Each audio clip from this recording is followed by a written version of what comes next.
And why did he make you so special? Why did he bless you? Think about it. I woke up this morning. Gonna smile when I say that shit. I woke up this morning. Go. Cool, we're live. We're live. Cooper. Yeah.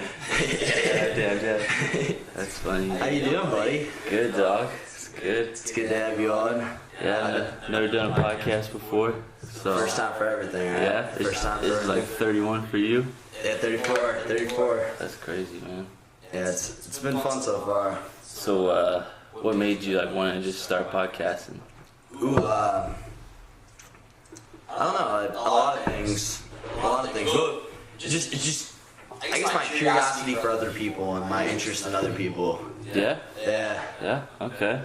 See, I was thinking it'd be like Joe Rogan, because you watch Joe Rogan, right? Yeah, he was a big influence as well, but he's not like the main reason. I just thought there were like a lot of, pretty much just exploring the mind of other people, kind of.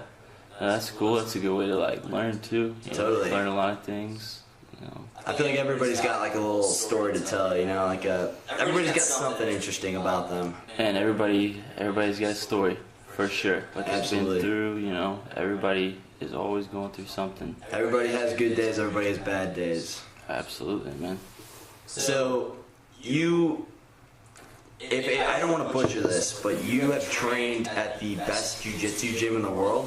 Yeah. Is that correct? Yeah. Because like whenever I started to get into BJJ, like I was watching some YouTube videos, like tutorials and stuff like that, like compilation videos, Right. and that notorious painting in the background. It looks. Is there a name for that painting? You know what? I don't think so. If you look at it closely, it kind of looks like an A. All right. The first one looks like an A, and then the second one looks like an O. So the painting says art of, and then the mat is jiu-jitsu. So it's like, because that's what the school is called, right? It's called the art of jiu-jitsu. Yeah, so I think like the painting is like saying art of, and then the mat itself is saying jiu-jitsu. Oh, no way. Yeah, so that's like, I'm pretty sure. I was talking to other people there, and I'm like, yeah, I'm not really sure of the painting, and like they told me, I was like, oh, okay. Well, I guess with any art, it's kind of left up to like interpretation. Yeah, I mean, it's kind of like symbolic, Okay. in a way. But yeah, dude, that school is sick. Really? Yeah, super. Dude, I'm sure you learned a lot. I learned a lot. It changed my game completely. Especially coming back here now, like I've spread the techniques to my teammates as well, or like trying to, trying to help evolve everybody's. Because the school was located in Southern California? Yeah, SoCal, and Newport Beach. Newport Beach, okay. Is that like a suburb off of LA, or? It's about 45 minutes from LA. Like downtown? Okay. Yeah, so it's Orange County area, close to Huntington Beach, Costa Mesa. I hear Orange County all the time, but I don't know, like I've only been to LA once. Yeah, but before I moved there too, I heard OC, Orange County, I heard it all the time, but yeah, it's a sick place for sure. Did you always want to live out in Cali, or did you really? Yeah. From like a young age? Man, I don't even remember, but I was super young. Ever since I've been super young, I've always wanted to live in California. I feel like even when like we would hang out here, like I feel like I would tell you guys, even like you and Kyle, like I don't know, Jordan. But you have the West Coast like personality. You always have, honestly. Yeah, so man, it's always been a dream of mine, and like it eventually just kind of manifested, and I ended up out there, through a lot of events. But yeah, it definitely. It's cool that like your dream of jiu-jitsu and like this lifestyle you've taken up led you to a new lifestyle in California. That's what I was thinking too, because like even before I did jiu-jitsu, I've always wanted to live in California. Ever since I was younger, I would always tell my mom, like, I want to live in California. It's just, it seems like this is where I need to be, And then I started taking up jiu-jitsu. At 15 years old? Yeah, at 15. Okay. And then it's funny how they kind of just merged. That's crazy. Yeah, so like I ended up in California training at Art of Jiu-Jitsu, under Guy and Rafa Mendez, which, they're combined 10-time black belt world champions. So, yeah, and even that school, when I started Jiu-Jitsu, like I was doing the same thing, looking up instructionals, looking up techniques. and I would always come across their videos, you know, and I was like, man, I really want to train out there. Like, I love their style of jiu-jitsu. Like, I would always watch their videos, go to Gracie Baja, like rep those techniques, and then, man, it just came together, and I found myself out there training. Okay. Yeah. Wow, good for you, man. Good for you. Yeah, pretty crazy. I would say it's like the law of attraction in action. You know, I definitely believe in that. Because it wasn't like I'm gonna train jiu-jitsu so I can live in Cali. It was just like I'm gonna train jiu-jitsu, and then this led to you. That's crazy. That's insane. That's awesome. Like I said, ever since I was younger, it's just I've always wanted to live there. And then, So what are your thoughts on law of attraction? 'Cause I totally believe in it. I think it's kind of ignorant to say it doesn't exist. It's completely real. yeah, you know, like when I go to bed at night and I look at my life, you know, and I look at how all these events came together, it's like, yeah, the law of attraction has definitely played a huge part in that.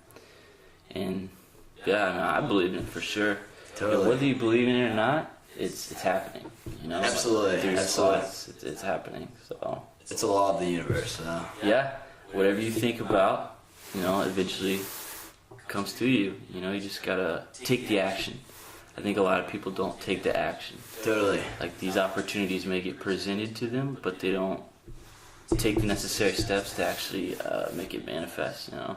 That's one of my goals for maybe more of a philosophy to live by, like carrying forward into the future, is to talk less and do more. Right. Because anybody can talk, and I'm so tired of that thought kind of came because somebody I met down at school. They just talk, and no action was ever taken. So I'm like, I want to do the exact opposite of that. Yeah, that's the thing, man. There's a lot of talkers I hear all the time. A lot of people talk, and fast forward a year and they're still talking. You know? Totally. But no action has been taken. So they will continue to talk and stay in the same place. And that's one thing I've always respected about you, because even like growing up with you, like you were always the best skateboarder. At least like within our middle school, you were notoriously good at skateboarding. Suppose, yeah. And your work ethic always like bled through. I always saw you as the leader of, like, because you always had a good clique of friends, and I always saw you as like the leader of that. And you always took action, like you always just knew how to. Yeah, I mean, for whatever reason, I don't know. I just have always known, like, you gotta take action. You know, you just gotta do the damn thing, you know? Absolutely. You just gotta do it. But I think most of the time is like, I just get so obsessed with things that it's not even necessarily my work ethic. I'm just obsessed. I just have to do it. So It's a blessing and a curse. In my opinion, it's more of a blessing, but I know what you mean, because I'm the same way. yeah. Once you get a new hobby or something, it's just like, that's all you're thinking about. Yeah, there's certain people who are like that, you know, you and me, and then there's also people who, I guess they don't really get that. I don't know, like some people, I guess they don't get obsessed, you know. I guess it's just an extremely strong desire that just consumes your being. Yeah. But in a positive way. Yeah, for sure. And all the struggle that comes with it, there's somehow like pleasure in that. It's a weird, Yeah, I it's agree. very bizarre. It's the ups and downs, you know, the challenges. You know, when you're in that journey, you're like, man, I want to get to the final destination. You know, I want to reach my goal already. But you gotta go through the journey. You know, you gotta have those trials and tribulations, and Love the process. Fall in love with the process. that's, you know, the journey is the reward. It's hard to see it, you know, when you're in it, but you just gotta keep trucking, you know. I agree. Yeah, you just gotta keep going. So back on the topic of jiu-jitsu, whenever you were training at the Art of Jiu-Jitsu in Southern California, how frequently were you training? Yeah, I was training. I would wake up at about 7 a.m., go to the gym an hour before class. So I'd show up, we would do an hour of drilling, so like just repping the techniques that we want to work on, Okay. getting those in our muscle memory. Really? So it was your choice. Yeah, so we would show up an hour before class, and then we'd drill, and then after that we would do the actual class, which is where everybody would come, you know, we'd bow in and do the class, which is an hour and a half. So So how big was a typical class? man, huge, probably like 30, 40 people. Wow, man, wow. You know? Yeah, so, but yeah, I mean, I was training 3 to 4 times a day, yeah. Just, yeah. 3 to 4 times a day. Yeah, so like I would show up an hour before class, right? We'd drill. Then I would do the actual class, right? Which would be an hour and a half. Go home, rest, and then go back at night, do another hour and a half. And then maybe somewhere in there do like a workout. You know, maybe go run or do whatever. Okay. Yeah. Wow. So you're literally almost working out all day. Yeah. Doing it every day. Every day. That's crazy. Yeah. The weekends we take off, you know, because we have to rest, you know. Right. Gotta rest eventually. But, yeah. So what would you do in your resting time? Just chill. Really? Just chill, yeah. I had a job, right? I would work as well. Postmates, do you know what that is? No, I'm not familiar with it. It's just like, I had an app on my phone, I would just hop on there. It's just like Uber Eats. Do you know what Uber Eats is? No, I'm not familiar with that either. So, well, Uber is like you just pick people up, take them where they want to go. Right. Uber Eats is like you pick the food up, take it to the person. So you're like a delivery driver almost. Yeah, so that's what Postmates is I would pick up the food, take it to them, you know. Just on that freaking hustle, man. See, I like that because you could listen to podcasts or listen to That's your. exactly what I do. No way? Yeah, podcasts, just knowledge, you know. Just get in your own head, yeah. Yeah. That's relaxing. I like that. Music, you know. Yeah, it was good. I enjoyed it actually, yeah. But it's just one of those things I wish I didn't have to do, but. Right. Yeah, it would be ideal to just be able to just train, and then on your weekends maybe go explore LA or. Yeah, whatever. I did do that, you know. Saw Los Angeles. Did you fall in love with the city? Yeah, for sure. Whenever I was visiting California, it was because I went San Diego, LA, and San Francisco. And granted, in LA's defense, that was where I spent the least amount of time because I actually when I was there, I went to go visit my friend's mother because my friend actually passed away to suicide like a few months before that. So I went to go see his mother and like kind of visit with her. So I didn't get to explore LA as much as I would have liked to. Right. But that was actually my least favorite city out of the 3. LA? Yeah. I would say I went San Francisco, then San Diego, then LA. Just personal preference. Yeah, I've never been to San Francisco, but San Diego's sick. LA is very crowded for sure. True. It's pretty crazy. It's got a cool nightlife, but I mean it's always popping in LA. There's a lot of homeless people. There's a lot of downsides to it for sure. Right. But I loved it though. I can't wait to get back. Seems like most people that go over there just absolutely love it. Yeah. I mean, it's a beautiful city. It's a beautiful state. There's just the vibe is really what it is. That's what I noticed when I was in Cali, dude. There's something different. Like just I don't know what it is. It's totally the vibe. People are making moves out there. You know, bottom line, people move out there with a vision, you know, and they're just working towards their dreams, basically. And I think you can, like, feel it, you know. You can feel the possibilities. Really? That's what I thought, at least.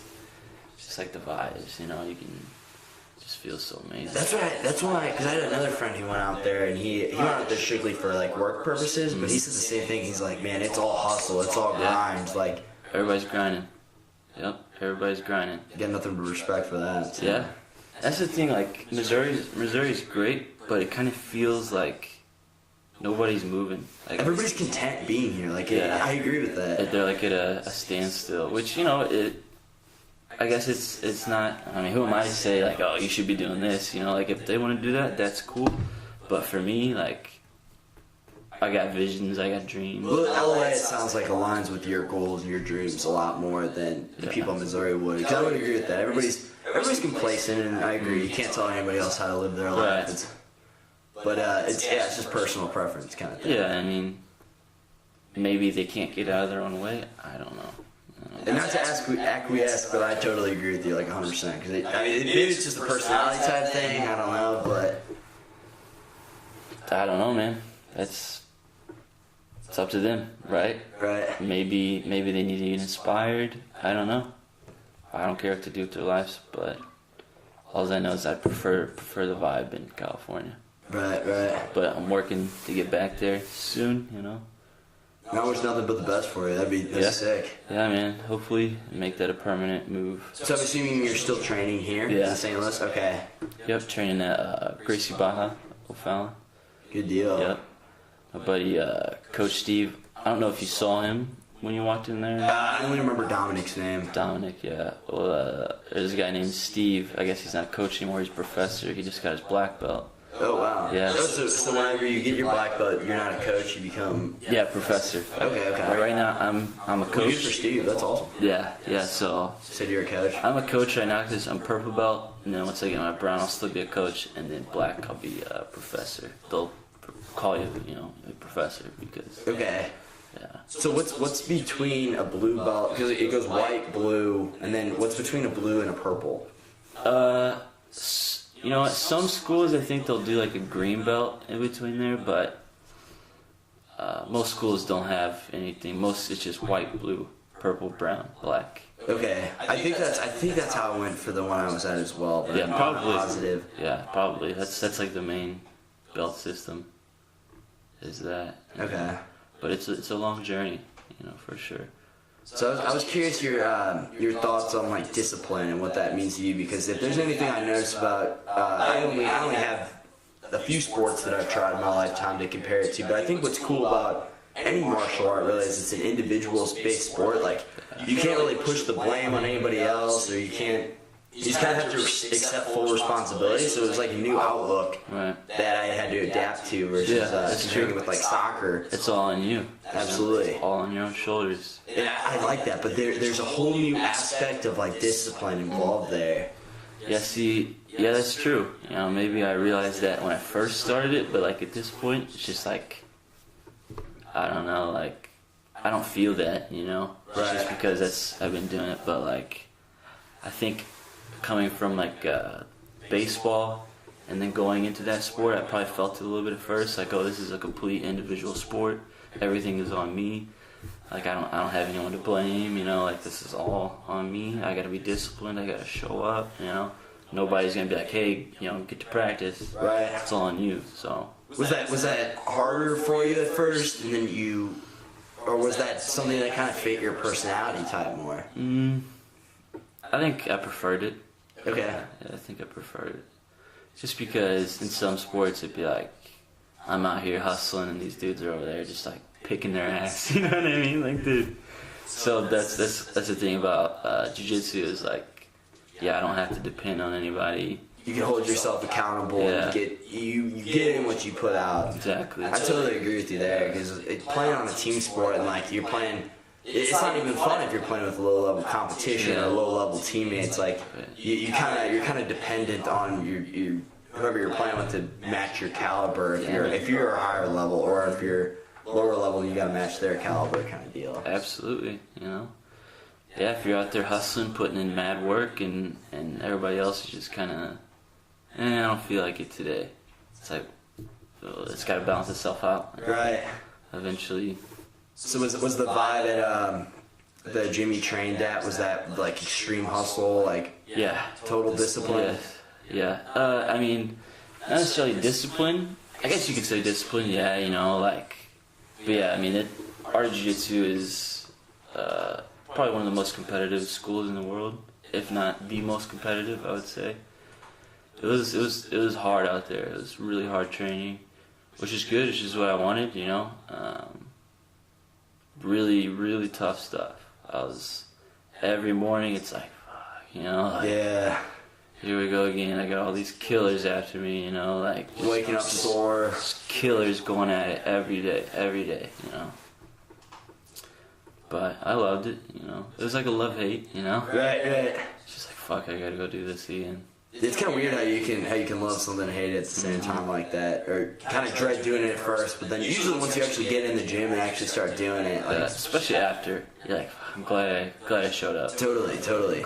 Glad I put in the work today. And a good jiu-jitsu roll, like it's a good feeling, man. Yeah. It's a good feeling. Yeah, that's for sure. So like whenever What do you think about it?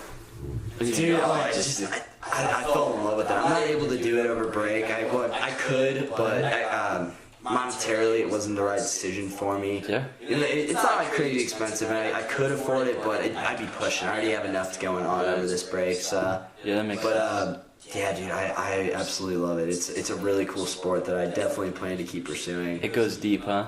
Yeah. There's a lot to it. Holy, you hit that month point. Somebody actually referenced this in training one day, and they're like, "You're gonna go in, you're gonna be all confused, but just stick with it, stick with it." I'm like, I'm paying money, I'm sticking with it. Yeah. Sure. My cheap ass now. Yeah. So I'm like, I'm sticking with it. It's fine. Like I've heard enough about it talked that I'm that's not a problem. I'm sticking with it. And so I stayed in about a month, and something just clicked one day. I don't know what it was. It was at practice. I was fucking hooked from then on. Yeah. I'm like, oh, this stuff is so fun. Because you start to understand all the positions, and like then you realize once you get somebody to side control, you got endless, not endless, but so many ways to go. And then if they do this, then you react this way. Sure. It's just it kind of reminds me of like a computer programmer, like if-then statements, if that makes sense. Yeah, like, no, for sure. I like it a lot. It's like action and reaction. So like that's how it gets when you get to a super high level. Is like everybody knows what you're trying to do. So like, okay, so I go to side control. He's gonna do a hip escape. Okay, I need to do a top spin to take his back, like, and then he's gonna protect his neck, and then I need to, you gotta. It's a chain, So that's when you get to a really high level, is when you're like subconsciously always a step ahead. So like if I don't know how many positions or like passes do you know like a knee slide? You ever heard of that? I've seen it be done, but I don't think I've ever performed it myself.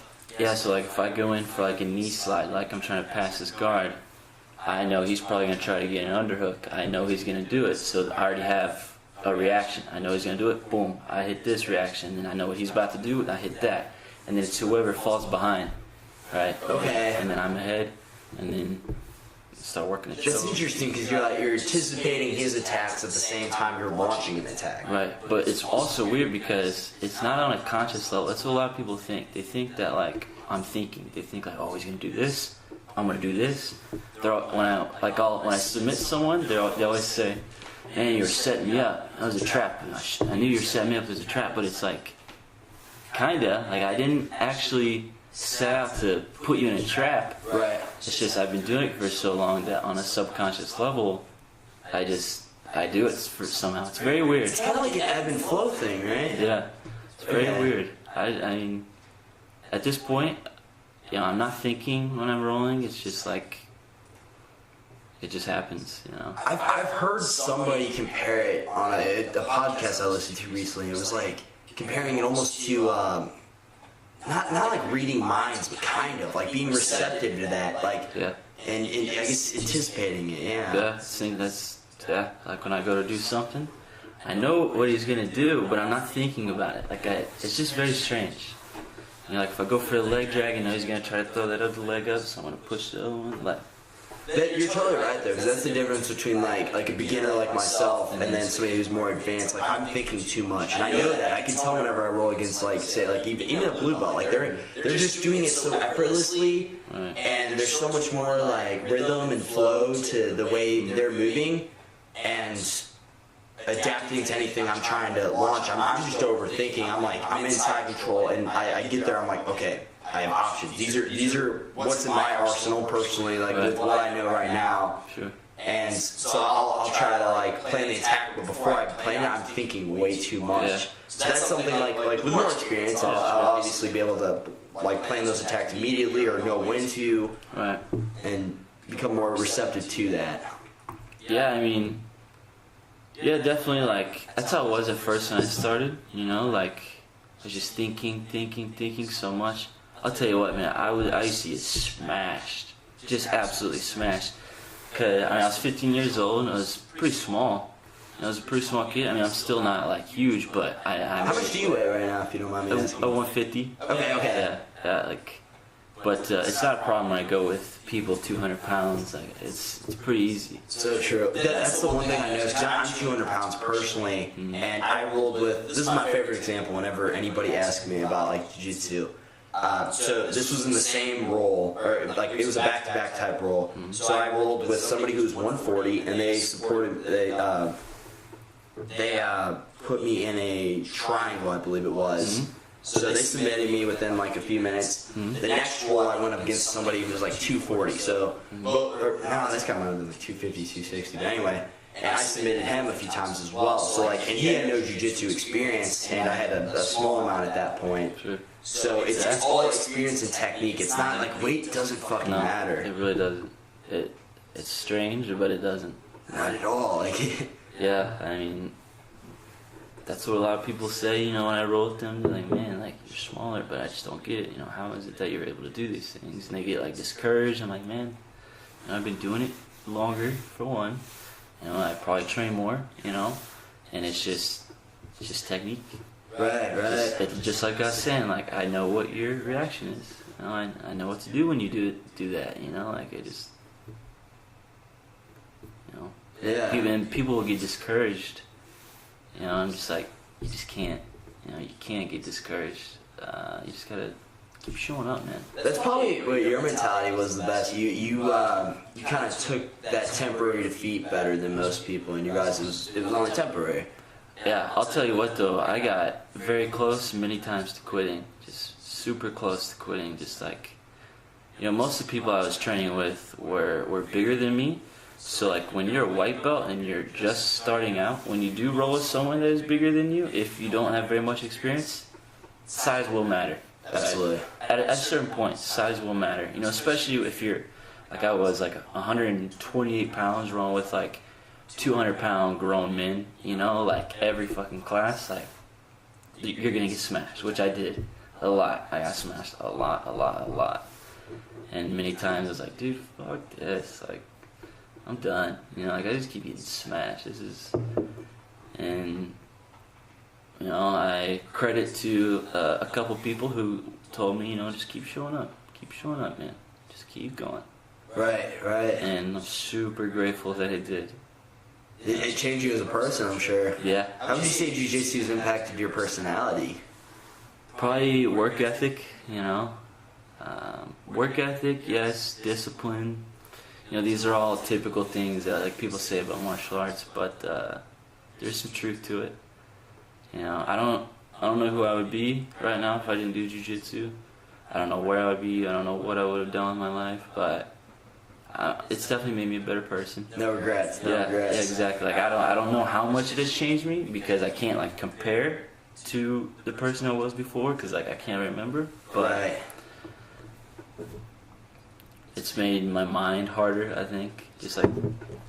Yeah, I would say the mental toughness. Yeah, I would say so. Because honestly, dude, like, I might try to get back in there, at least for like a week, this break. I brought my gi back just in case.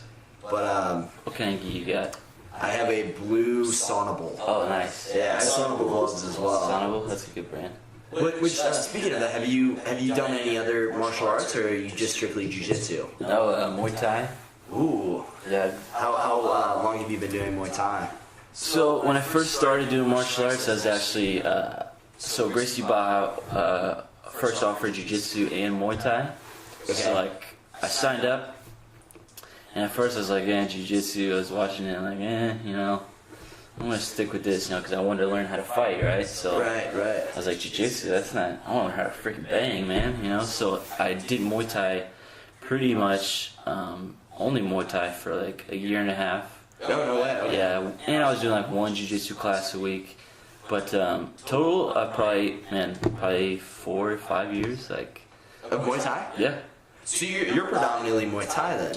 I'd say I'm predominantly jiu-jitsu at this point. Okay. So like it's very weird. So like I would do Muay Thai. I would get obsessed with Muay Thai, and then I started doing jiu-jitsu. So I was doing Muay Thai 2 times a week, and then jiu-jitsu 2 times a week.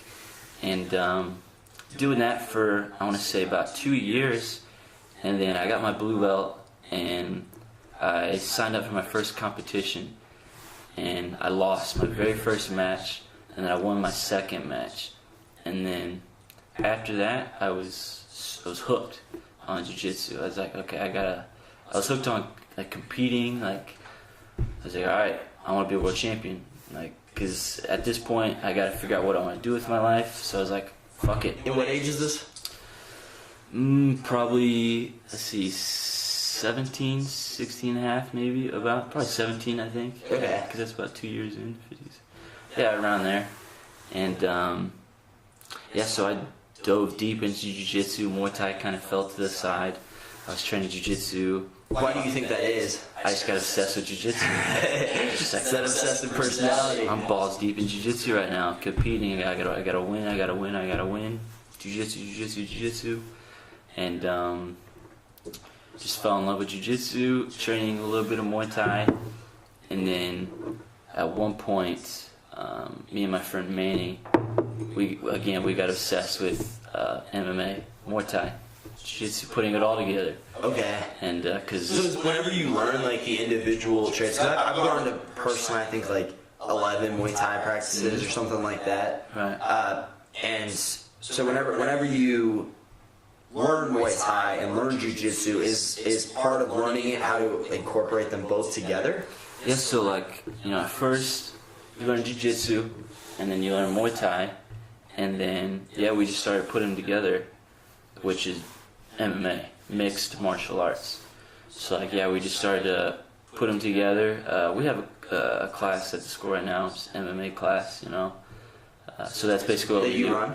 No, my friend Manny, he's running it right now. Okay. He just had his MMA fight not too long ago, and he pieced the dude up. It was good. Oh, good for him. Got the win. And so like MMA is just putting those martial arts together. You start on the feet, striking, boom, get to the ground. Now we're doing jiu-jitsu, wrestling. Now we're, that's what the UFC is. It's just throw these guys in the cage and let them do everything, which is mixed martial arts. So you take Muay Thai, which is a standing up martial art, and then you mix it with jiu-jitsu or wrestling or judo. So anybody who's not familiar with Muay Thai, it's my basic understanding of it is that it's like isn't it referred to as like the martial arts of 8 or something like that? The art of 8 limbs. Art of 8 limbs. Yeah, because you got two fists, 2 elbows, 2 kicks, and then 2 knees. So it's 8 limbs. So it's primarily it's only striking. There's no grappling. There's a little bit of what's called plum.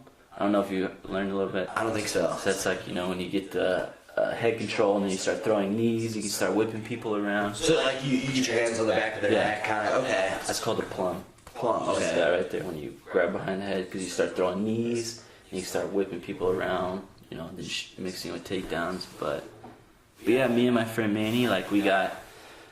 This is when Conor McGregor was coming up on the scene. He had just won his first fight in UFC, and he inspired me a lot. He inspired my friend Manny as well. So. Boom, then we dove deep into MMA. So then we did that a lot. I was actually going to take a MMA fight. And then I talked with my instructor and my parents, because shit was getting pretty serious. I was talking about how I want to take a fight. And he told me that I should focus on Jiu-Jitsu, build my name in Jiu-Jitsu, and then transition to MMA so I could take the least head damage possible. Smart. Yeah. Smart. So right now, again though, I don't know if I'm gonna take a fight anytime soon. I'm still super obsessed with jiu-jitsu and competing in jiu-jitsu. Safer too, like that. The damage in your body is not even comparable between MMA and jiu-jitsu. Yeah. So yeah, to sum it up, man, I've got a lot of Muay Thai under my belt, probably 4+ years, and in jiu-jitsu 6+. I was completely unaware that you trained so much in Muay Thai. I thought you were strictly jiu-jitsu, and I thought. That's what most people think, but no. Wow, a lot of striking. Yeah. You are a lethal weapon, right? Yeah, honestly. Yeah, it's funny. Yeah, man. I think it's super important that you do striking as well. So would you recommend martial arts to everybody? Maybe not everybody, but maybe the vast majority of the population. Do you think they could reap some benefits from trying martial arts? Absolutely. Yeah, absolutely. Especially younger kids and people who have low self-esteem, low self-confidence. I would say when I signed up, that's who I was. It's kind of, especially coming off that baseball shit. Yeah, because I remembered that one day, and I had to. So for anybody listening, I remembered this was super random one day. I don't even remember what triggered it, but I was Facebook messaging you or something. And and I remembered that somebody freshman year of high school was kind of like making fun of you behind your back, or like, hey, did you hear Nate Cooper didn't make the team, and he was crying about it. But personally, like the way I responded whenever I heard that, because I don't think they were telling me directly, but they were telling somebody else anyway. Sure. The way my opinion of that is, well, that just means he wanted it. You know what I mean? Like, if you cry about something, that means you wanted it enough to have it. But it's really fucking cool to me how it's law of attraction, kind of like how things didn't work out for you then, but it's almost like you've channeled that pain and you use that pain from not making the team. Because 15 years old, did you just go to Muay Thai right after that? Yeah. So basically, is a lesson in itself. I wanted to be a high-level baseball player, but bottom line, I wasn't putting in the work. I had this false hope, like, I want to be a high-level baseball player. I want to be professional, and it's just I wasn't putting in the work. Bottom line, right? And that's basically, I think that's where the work ethic came in, where I learned about the work ethic.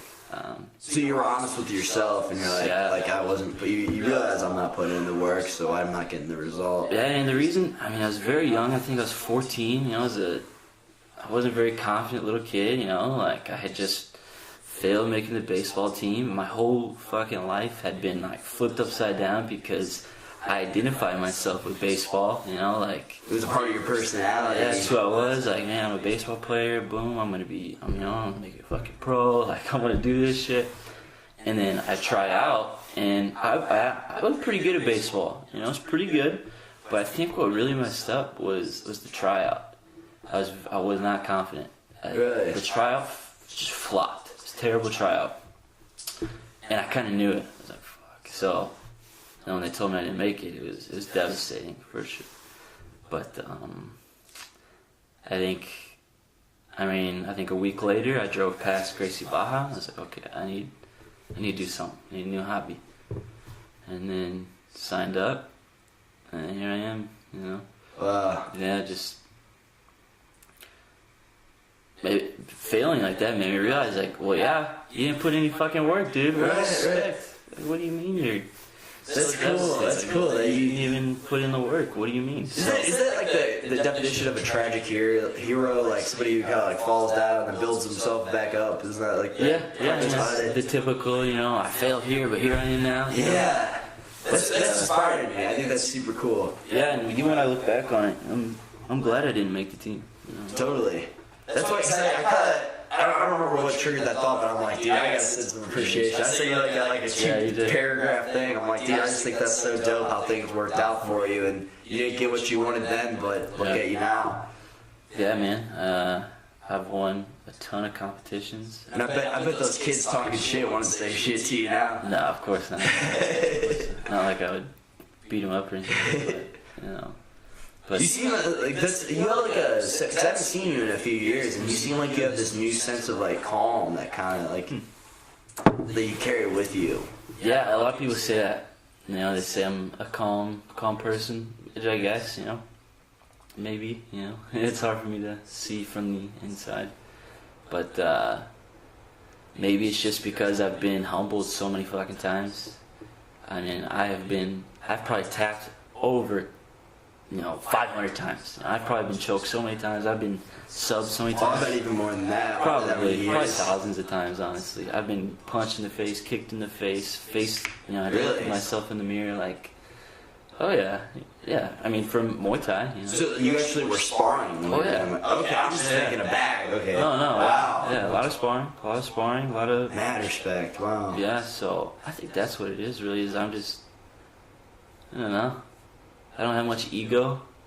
Like I do, everybody has some ego, but like, just whatever. Right. I just try to let that ego go, man. You have to. I didn't really understand what people are talking about when they say, like, you have to suppress your ego with martial arts. Yeah. But I totally get it now. Man, when someone's cranking on your fucking arm and they're hyperextending it, it's about to break, you either get your shit broken or you're like, fuck, I gotta tap. Right.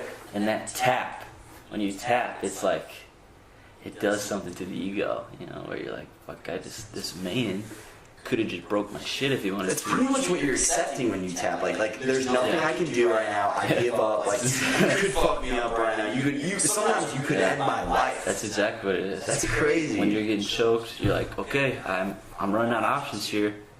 I either tap or go to sleep. You know? And that weird bond you establish with, I didn't get like super close like personality wise, but like you got kind of close with the people I'd roll with consistently, and it's weird like how I think it's a trust thing, because you have me in a rear naked choke right now. You could pretty much tap me out until I pass out. Right, but you didn't. So essentially it's death. Yeah. Literally that's what it is. They hold that for a few minutes, you're donezo. You did. Bottom line, and yeah. And honestly, dude, like I miss being in those rear naked chokes. Yeah. Like I enjoy that shit. I learned to love the grind, you know. Yeah, just tenacity, like.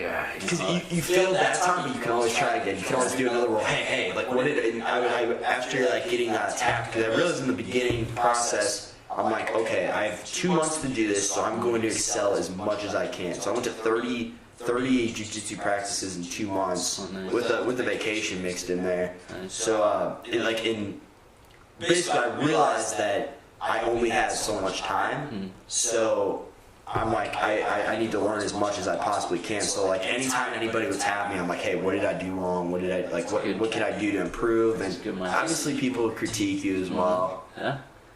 And you got to be able to that suppressing the ego to like take that criticism with an open mind and realize that they're just trying to make you better, and you just gotta accept that they're not trying to offend you. Like, don't get offended.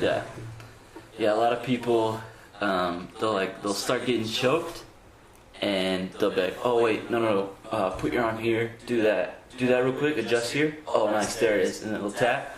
They'll get like almost choked, and then they'll critique the person behind them, like, hey, actually put your arm here to make it tighter. And then the person will do it, and they're like, oh, okay. To make it seem like, okay, that tap wasn't, I didn't tap. I told him to do that, They did.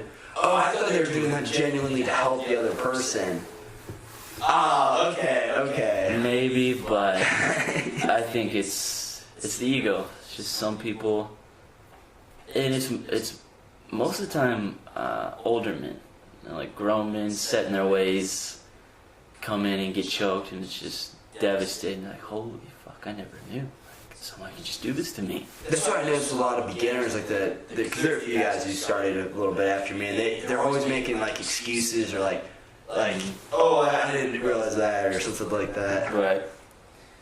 Yeah, you just gotta let it go. You're totally right. It tends to be the older men. Like, it is, yeah. But also, it's cool like rolling with older men, because somebody told me, they're like, dude, how old are you? I'm like, I'm 20, or at the time I was 21, and they're like, oh, I wish I would have started that at your age. And I was like, that's a cool way to think about that. Like, I learned a lot from him saying just those few words. Yeah, so I think I was about 16, and this is, for some reason, it's one of those like memories you just never forget. Like, I was just in the locker room, and the guy said, how old are you? I was like, oh, I'm 16. He's like, man, I wish I started when I was 16. And I'm also thinking like, well, fuck, I wish I started when I was 12, Right. So you just can't say that. Just gotta accept that now is the best time to start. You can't go back, Totally. So you can only improve, here and now. Yeah, and then everybody says that, but maybe if I did start at 45, I probably would be thinking that as well. But who's to say that they would have stuck with it, True. Yeah. They're like, man, I wish I would have done this when I was 16. Like, yeah, well, you were probably fucking off when you were 16. And I doubt you would have stuck with it. True. That's a really good point. And if you would have started at 12, so all you can control is the here and now, and going into the future. So yeah, the present moment. Can't change the past. It's done is done. Have you ever heard of Eckhart Tolle? Yeah, I actually read The Power of Now. Nice. I was just about to talk about that. Yeah, have you read it as well? I'm like listening to the audiobook right now. Oh, very cool. And wait, where can I find that? Just YouTube. Okay, I'm definitely. That was probably top 3 book I read this year. Yeah. I love that book. The Power of Now, man. Super powerful, dude. Like, just, being in the moment, being completely present. Like, too many people, we're always thinking. People are always thinking, and, there's a huge problem nowadays. It's like depression and anxiety. Everybody seems to be so anxious. Everybody has so much anxiety or depression, and I think it's just because everybody's thinking too much. Like, everybody's always worried about what's about to happen 2 hours later from now. What's going to happen after those 2 hours, and then in a couple weeks? And then that moment comes, and it's dull, and it's like, well, of course, because you've already seen it thousands of times, and you're here and you're depressed. You're like, well, what's next? Oh, and they're constantly thinking about the future. Right. And it just creates so much anxiety and depression. And I think it's because life is almost too easy nowadays. You can say that. Sure, there are things that are like hard. We got to show up to work. We gotta clock in. We gotta do this. We gotta study. We gotta, get ready for this final. But if you think about it, in like caveman days, like the only thing we're fucking worried about is getting food, right? Hunting, feeding our family. So nowadays the food is up in the refrigerator. The water is, just click it on the refrigerator, get your water. It's just and the mind needs like a new problem to attach to, and life is just so easy that everybody is just like constantly like thinking. Whereas like back in the hunter and gatherer days, like if we want to get food, we can't be thinking. We have to be completely present, or else our family doesn't eat. So like people just think too much, and that's what Eckhart Tolle talks about, is like being completely in the moment, not thinking about the past, not thinking about the future, because those two things really aren't real, if you think about it. Yeah, you're totally right. They're just illusions, because that's all you ever have is this present moment. That's all you'll ever have. That's all you'll ever have is the present moment. That's all that's ever has been. If you think about anything that's ever happened, it's just been in this nowness in the present moment. Yeah. He actually, my favorite quote in that book, I actually printed it out and put it above my shower so I'd read it every single day. And if I find here and now unacceptable, then I have three choices. Totally accept it, change it, or remove myself from the situation. That is taking responsibility for my life. Yeah. And that's totally true. You really do have three choices. And like for example, like down I go to Missouri State, and I do, like, I fucking hate school, dude. Like, I've never been a fan of school, but that's what I realized this semester. I'm like, I could keep I'm kind of resisting. In the past, I'd been resisting what is, and that I have to get the schoolwork done. And I would complain about it, and I'd give energy to negativity, and that would just, the ripple effect, it would just get worse and worse and worse. One thought changes to another thought. Just change. You're just in your head. Oh, it's so weird that you can get so indulged, so consumed by negativity like that, just based off because I have some fucking homework to do. Just accept it fully. Yeah. Like, I'm going to college to get this degree, and this is the work that it's going to take. Maybe I don't like it. Maybe I don't even agree with it. But I just need to fucking accept it and move forward, because it is what it is. Absolutely. 100%. And it's pretty cool, though, to see, like, you're doing this, like, the podcast, and, like, you're kind of venturing off into other things, like investing in yourself, True. And I think it's cool to see that, and not a lot of people are doing that. A lot of people are going the traditional college route, which is perfectly fine, no problem. But you should also be investing in yourself, and I couldn't agree more. It's cool to see you doing that, and it's back to the time thing. That's one thing I really like about this, because like think about Joe Rogan. He has over 1,000 episodes of his podcast now. Right. He only started it a few years ago, and he's like 47 probably. I don't know. Yeah, right. He's been around for maybe 3-4 years. Like, I'm starting this at 22. Who knows where it'll take me? Correct. You just gotta stick with it. Absolutely. That's what I'm attacking it with the most, more than anything. It's just persistence, because time's on my side, and I enjoy doing it a lot, and I'm learning a lot, and I'm making a lot of really cool connections. And I mean, you could argue that, I mean, most likely, we wouldn't have seen each other over break if I never started this podcast. No, yeah. And you're not the only one. Like, I'm getting to see a lot more people, and I'm leaving my comfort zone. Yeah, definitely. And kind of exploring the mind of other people. So, like, there's so many benefits whenever, like, outside of the aspect of, like, gaining an audience and, like, building some popularity, which would be the end goal. Right, of course. But there's so many benefits added on that, like, it's like going to the gym. Like, it's just not to be overlooked that I'm just going to keep doing it. Like, I don't see any reason to stop, to be honest. Absolutely. It's improving yourself, you know, you're just absorbing just knowledge. You're learning from other people. Like, it's good. It's super, super cool, you know. But, I think nowadays, man, you gotta be investing in yourself. Totally. You know, it's 2017, coming up on 2018. Like, if you're not investing in yourself, you know, what are you doing? Like, I don't know people's goals. I know for sure my goal is to be, you know, I want to be a millionaire. I want to be successful. You know, I want to be happy. I want to be financially independent. I don't want to have to worry about money. You know, I want to have money, but I also want to be like a simple guy. You know, so, but like, I just don't want to have to worry about finance, you know, because like that financial freedom. Yeah, I want that. That's my goal as well. And you know, they say, I hear a lot of the average millionaire, you know, they have 7 streams of income. You know, so like, that's all investing in yourself. Totally. You know, so you can't trade time for money anymore. You just can't. You just can't. I couldn't agree more. That's the worst trade-off you're gonna be, because that's the most non-renewable resource you have is time. Right. So. Yeah.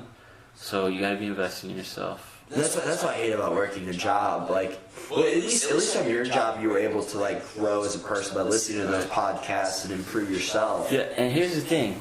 At this point in our lives, like, you know, we're 20, we're, you know, 21, 22, whatever. Like, it's fine to be working this job. Like, you kind of have to. You gotta be working. True. You know, like right now, I'm working at, you know, the gym, because all the money that I'm making is going into investing into myself. You know, like, I don't know if I remember I told you about it, but I've been looking into like drop shipping and like e-commerce.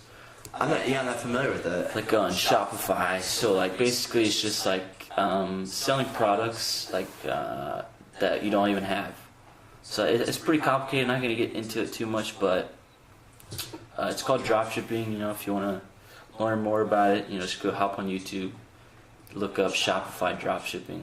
Okay. But that's where all my money is going, you know. I'm just investing into that, and I'm investing in myself. You know, I got to get that money somewhere, and so I'm working in this job, taking that money, investing into myself. Working this job, taking that money, investing into myself. So when you say investing into yourself, like, are you saying like attaining more wisdom, more knowledge, or are you saying like becoming my own freaking boss? You know, being my own. Investing in me. I'm not investing in, you know, fucking some CEO. I'm not making his life better. I'm not trying to do that. I'm trying to make my life better. I'm putting money into my own brand. You know? Taking control of your life. Taking control of your life. It's like things like, you know, drop shipping, growing like an Instagram page that you can monetize. Like, I'm doing that as well. So like, just doing stuff like that. If you want anything you'd like to promote, I can put in the bio of this podcast if you're interested. No, nothing really. I mean, they can follow me on Instagram, you know, at Nathan Cooper 3 R's. And for my personal Instagram, I'm not really building it. I have like a little But you're growing your own. Yes, I have an Instagram page that I'm not gonna say what it is right now, just because I don't want to keep it private. I'll show you, but absolutely. Yeah, I'm growing that, and eventually, you know, building a big audience that I can eventually monetize, which means sell to. So. And you're totally right, dude. That's another thing with this podcast, or really anything. If you can grow an audience and find your kind of your niche demographic, exactly. then you can totally make some money. Right. If you can build an audience, you can make money. Absolutely, 100%. That's like the biggest thing nowadays is just build a freaking audience. There are so many people in this world that like you can build an audience pretty simply. It takes some time, you know. But just do it. You know, in 7 years, the time's gonna pass. Okay. Say in 7 years you can either have an audience of 5 million people, or you cannot. Right. Time's gonna pass either way. Even if not to kind of marginalize your like 5 million, but even if you were to in 7 years get to 50K or something like that, which is like that's still 7 years of work for 50K follower or 50,000 followers. Some people that might not sound that great to you, but over those 7 years you're going to be making some side money as well, and then that work's really not that terrible, you know? Nope. It's kind of enjoyable. Yeah, it's just investing into yourself. You know, like that's where the future is at. If you're not on social media, building some sort of, you know, brand or audience, kind of slipping up. You know, Right. bottom line. Well, I'm sure there are other ways to make money as well. Oh, for sure. Yeah. I totally agree with you. Yeah, I totally agree with you. Yeah, like that's what I'm like really into right now. Is just like online, like looking at ways to make money online while still hustling in jiu-jitsu. You know, any free time that I have, like I'm trying to fill it with like some sort of productivity. You know, I respect that so much. because like I said, like in 6 years you can either have like an audience of 50,000 people, or you can't, or you might not. The time will pass either way. Absolutely. Do you want to go 7 years and think, man, if I would have just stuck with it, I would have like 1 million people right now on my audience? Or, you know, but I don't, you know, because I didn't put in the work. The time's going to pass either way. So just do it. Just do it. You know? Just do it and stick with it. Yeah. You hear all these people like Gary Vaynerchuk talking about it, Ty Lopez, like all these internet gurus, like there's some truth to it, you know. So, especially like at our age, like you should be investing into yourself on social media. And trying new things, like trying new things that, whether that's making money or whatever, expanding your personality, like Doing new things, taking some risk at this age. Because you're totally right, I mean, like I've lost a lot of interest in going out, and even though it's a culture I'm completely consumed by down at school, Right. like everybody's always trying to drink, everybody's trying, and I just don't really have much interest because like.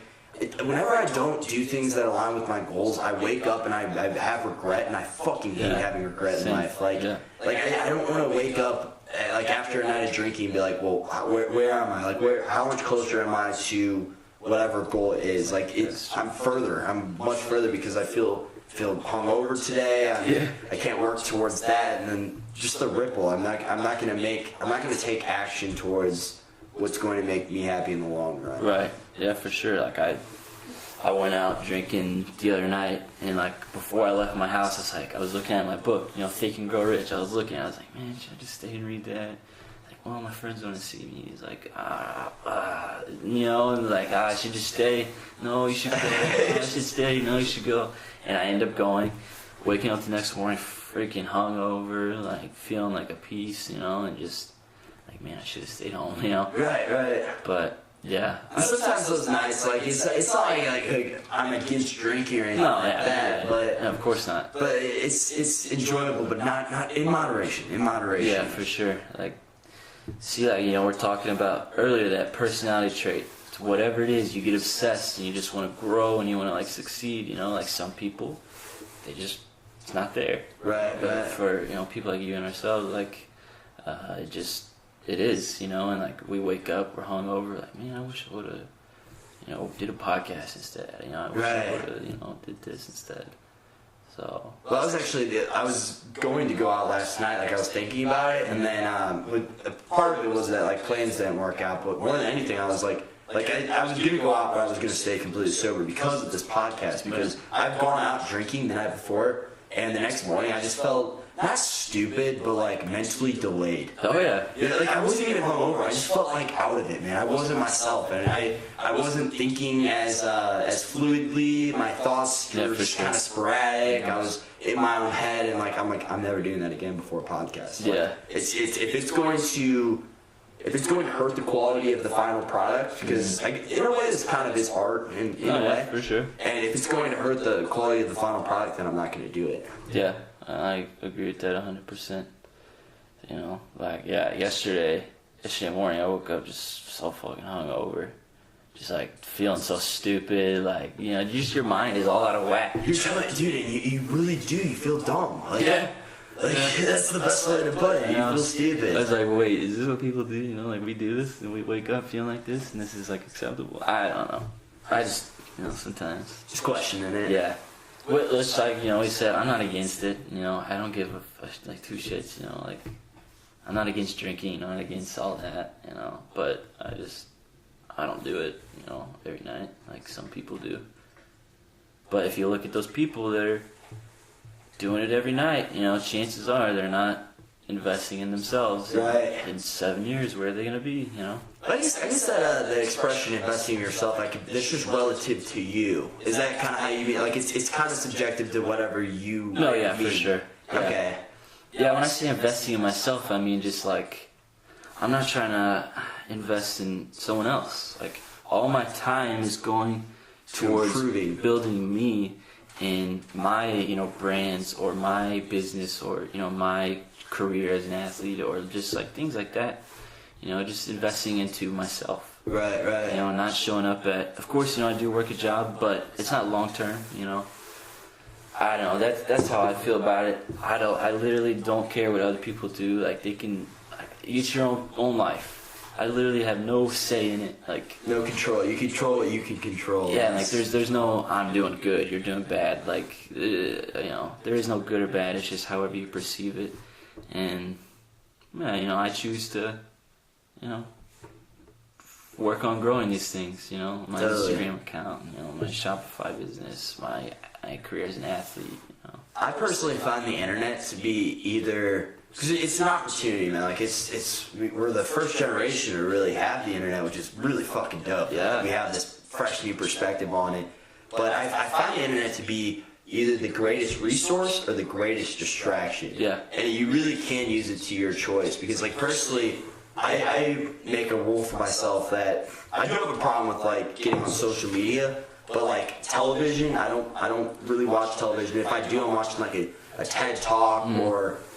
maybe like a podcast or something that's going to grow me as a person. Yeah. I've actually been watching Eckhart Tolle as like a YouTube channel. If you ever want to check it out, it's super cool. I fucking love that guy, man. He's interesting. He's like a modern day Jesus. Yeah, I agree. Honestly, he's like 100%. He's higher state The way he consciousness. talks too, he's just so like simple. Like, it's amazing. I think it's funny how he'll start laughing out of nowhere. Yeah. Like for no reason. Yeah. It's just my interpretation of that is that he doesn't take himself seriously at all because he just takes on this. He's living this form and he will return to. Because isn't his kind of thought that we all, whenever we pass, we kind of become one thing of consciousness? Yeah, I'm not sure, too much about all that, but I don't know. I know his thing is just like be in the now. I think he's so detached from the ego. So like, the ego is like the human body. It's like this hand, this body. That's like the ego, and then there's also another side which is like, your spirit or like your soul, or who you truly are. So whenever you are in the complete now and you're not thinking about the future, you're not thinking about the past, you're just in the complete nowness. You're in touch with who you truly are. Your inner self. Yeah, you're away from the ego. The ego is the one who's like, where are we gonna be in an hour from now? Where are we gonna be 3 hours from now? Is that, oh shit, I'm going here, I'm super nervous. How's this interview gonna go? Just thinking, the ego. Oh, this guy just, cut me off. What the fuck, like that's the ego. Just kind of, and then when you silence that and you have no thoughts, there's kind of, it's like what Eckhart says, there's this like underlying presence that comes about whenever you completely shut out your thoughts, It's like who you truly are, That's my opinion on it, but I don't know. Yeah. So you, not to change this topic, but intermittent fasting? Yeah. Would you like to talk about that a little bit? Sure, yeah. Yeah, I fucking love intermittent fasting, dude. And you're fucking shredded from it. You're shredded from it. So at first, I started doing intermittent fasting just as like a way for me to cut weight. Okay. So I think it was last year I was getting ready for the Pan American in California, and I had to lose weight. I had to get Is down. the Pan American, did I butcher that at all? Or? Was that? No. Is that a Jiu Jitsu competition? Yeah, Pan American is second, I think it's the second biggest Jiu Jitsu tournament in the world. So I was getting ready for that, training at Art of Jiu Jitsu Academy, hitting comp class every morning, going back, training at night, waking up 6 a.m., showing up an hour before class, drilling, putting in the work, but I also had to lose weight. I had to get down to 137 pounds. Oh, wow. Which, I was walking around at like 147. So that's 10 pounds? So I had about 10 pounds to lose already as a pretty lean guy, so it's kind of hard sometimes. Yeah, 10 pounds for you would be a lot more than 10 pounds for me to lose. Yeah, so I was just looking in. I had messed around with previous diets before, such as the ketogenic diet, eating these small meals throughout the day, making sure I'm hitting my calories per day. and I just came across this YouTube channel. His name's Kino Body. Kino Body. Kino Body, yeah, and he's super. Shout out! Yeah, he's and he's super into intermittent fasting, and like I just started listening to his stuff, and he basically made me realize that you can lose weight much easier than people talk about. So I was like, okay, I'll give this a try. And so yeah, intermittent fasting basically, I would wake up, I wait about an hour. Upon waking, drink some black coffee. There's no calories in that, and what that does is suppresses your appetite. And then around like 4 o'clock, I would eat like an apple or something, just to make sure that my glycogen stores, which is basically your blood sugar, making sure that doesn't get too low to where I hit what's called hypoglycemia, which is where you like pretty much run out of carbs or sugar, and your blood sugar just really falls down, and then even falls down more. It's kind of hard to explain, but so yeah, that's why I would eat the apple, so I wouldn't get into hypoglycemia. Because if you think about it, throughout the day, if you're fasting, your body is running on itself, so it's dipping into its glucose stores, which is basically blood sugar. Okay, so it's dipping into that and using that as energy. So if you're not eating, you could potentially run out and start feeling a little shaky. Is this gonna pull from your fat as well? Yeah. Okay. Yeah, so that's how you lose fat. But so I'd eat the apple, and then around like 8 or 9 p.m., maybe even like 7, I'd break the fast, huge freaking meal. Anything I want to eat. I would hit up this place, this local burrito shop in Huntington Beach, and I would always get like this fat burrito and just mow it down. I'd be absolutely stuffed, satisfied, ate what I want, and I wake up the next morning losing weight. Wow.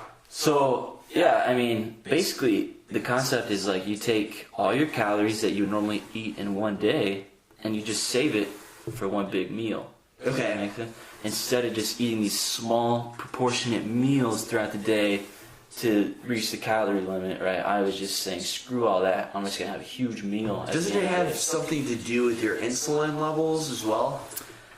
What do you mean, like...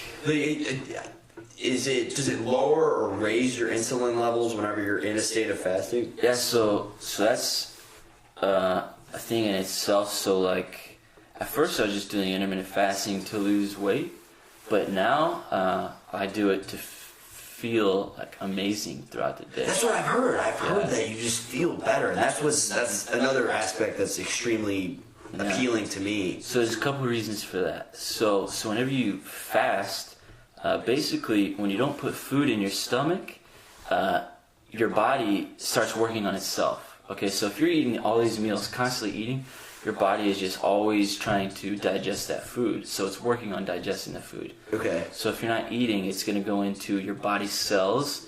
It starts repairing the strong cells and creating new ones, and allowing the weak cells to simply die off. So like those cells, they die while it rebuilds and repairs the strong ones. Okay, so that's one reason why you start to feel good. Okay. There's also another reason that whenever you enter into a fasted state, your brain brings out a hormone which is called BDNF. I'm not familiar with that. Yeah, what is that? So that hormone is responsible for stress relief, happiness, and the mood, basically. Stress relief, happiness, and mood. So basically, stress relief and like mood, basically, to make you feel good. Okay. So that's what it's like a BDNF mood does. enhancer. Okay. Yeah, so like once it releases that hormone, And what was the name of the hormone again? BDNF. BDNF. Yeah, you okay, can I'm gonna write that down. Yeah, you can Google it, look it up, and it will break it down better than what I just did. But yeah, so that's like one of the reasons why you feel super good, is because basically all these hormones that are suppressed because you're constantly eating, they begin to bring out, right? They begin to, excrete, how you say. And then also, when you're in a fasted state, what's called HGH, which is human growth hormone, it actually, people say it goes up by like times 200. What? Yeah. No way. Yeah, when you're in a fasted state. And human growth hormone is responsible for, I think energy levels, as well as it preserves muscle mass. So that's when also people think that when you fast, you're going to lose muscle. That was my big fear of it. Which actually is not correct because human growth hormone rises exponentially, and that's responsible for preserving muscle mass. No shit, man. So, Wow. Intermittent fasting, amazing. It aligns with, especially if you're a bodybuilder or something, it's going to align with both of your goals. Yeah. So, like, if you want to do intermittent fasting and you don't want to lose the muscle mass, when you break your fast at night, you got to make sure you eat enough protein. Okay. So, when you will begin to lose muscle mass is if you fast for like 4 days. Right. Because then your body's like, okay, we've burned a lot of fat. We want to save some of that, so let's start dipping into the muscles. Okay. Yeah. So, but if you fast for like 24 hours, 48 hours, you're not gonna lose muscle.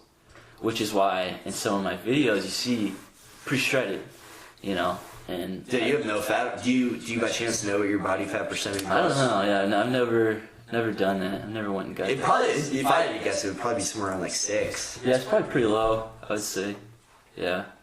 But, intermittent fasting is great. If you haven't done it before, if you're listening to this and you haven't done it before, you should definitely try it. Okay. The first day will be kind of hard.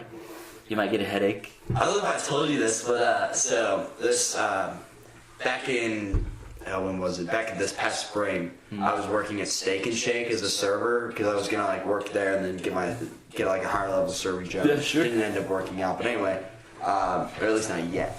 Yeah, Optimist. Sure. Right. But, so I'm working there, and I was texting you at the time about like intermittent fasting and trying it out. So I tried it the first day, had a pretty good time. I don't think I tried that method, just the one meal, but I tried more because I wanted to like kind of like weed myself into it. And I've done it on and off a little bit, like here and there. I've been stuck with it consistently. Now talking to you, I think I'm going to take action to it, especially if it makes you feel better. Dude, that's why I do it. I don't even need to lose weight. I just do it some days because I'm like, man, I don't feel really fucking good today. Totally.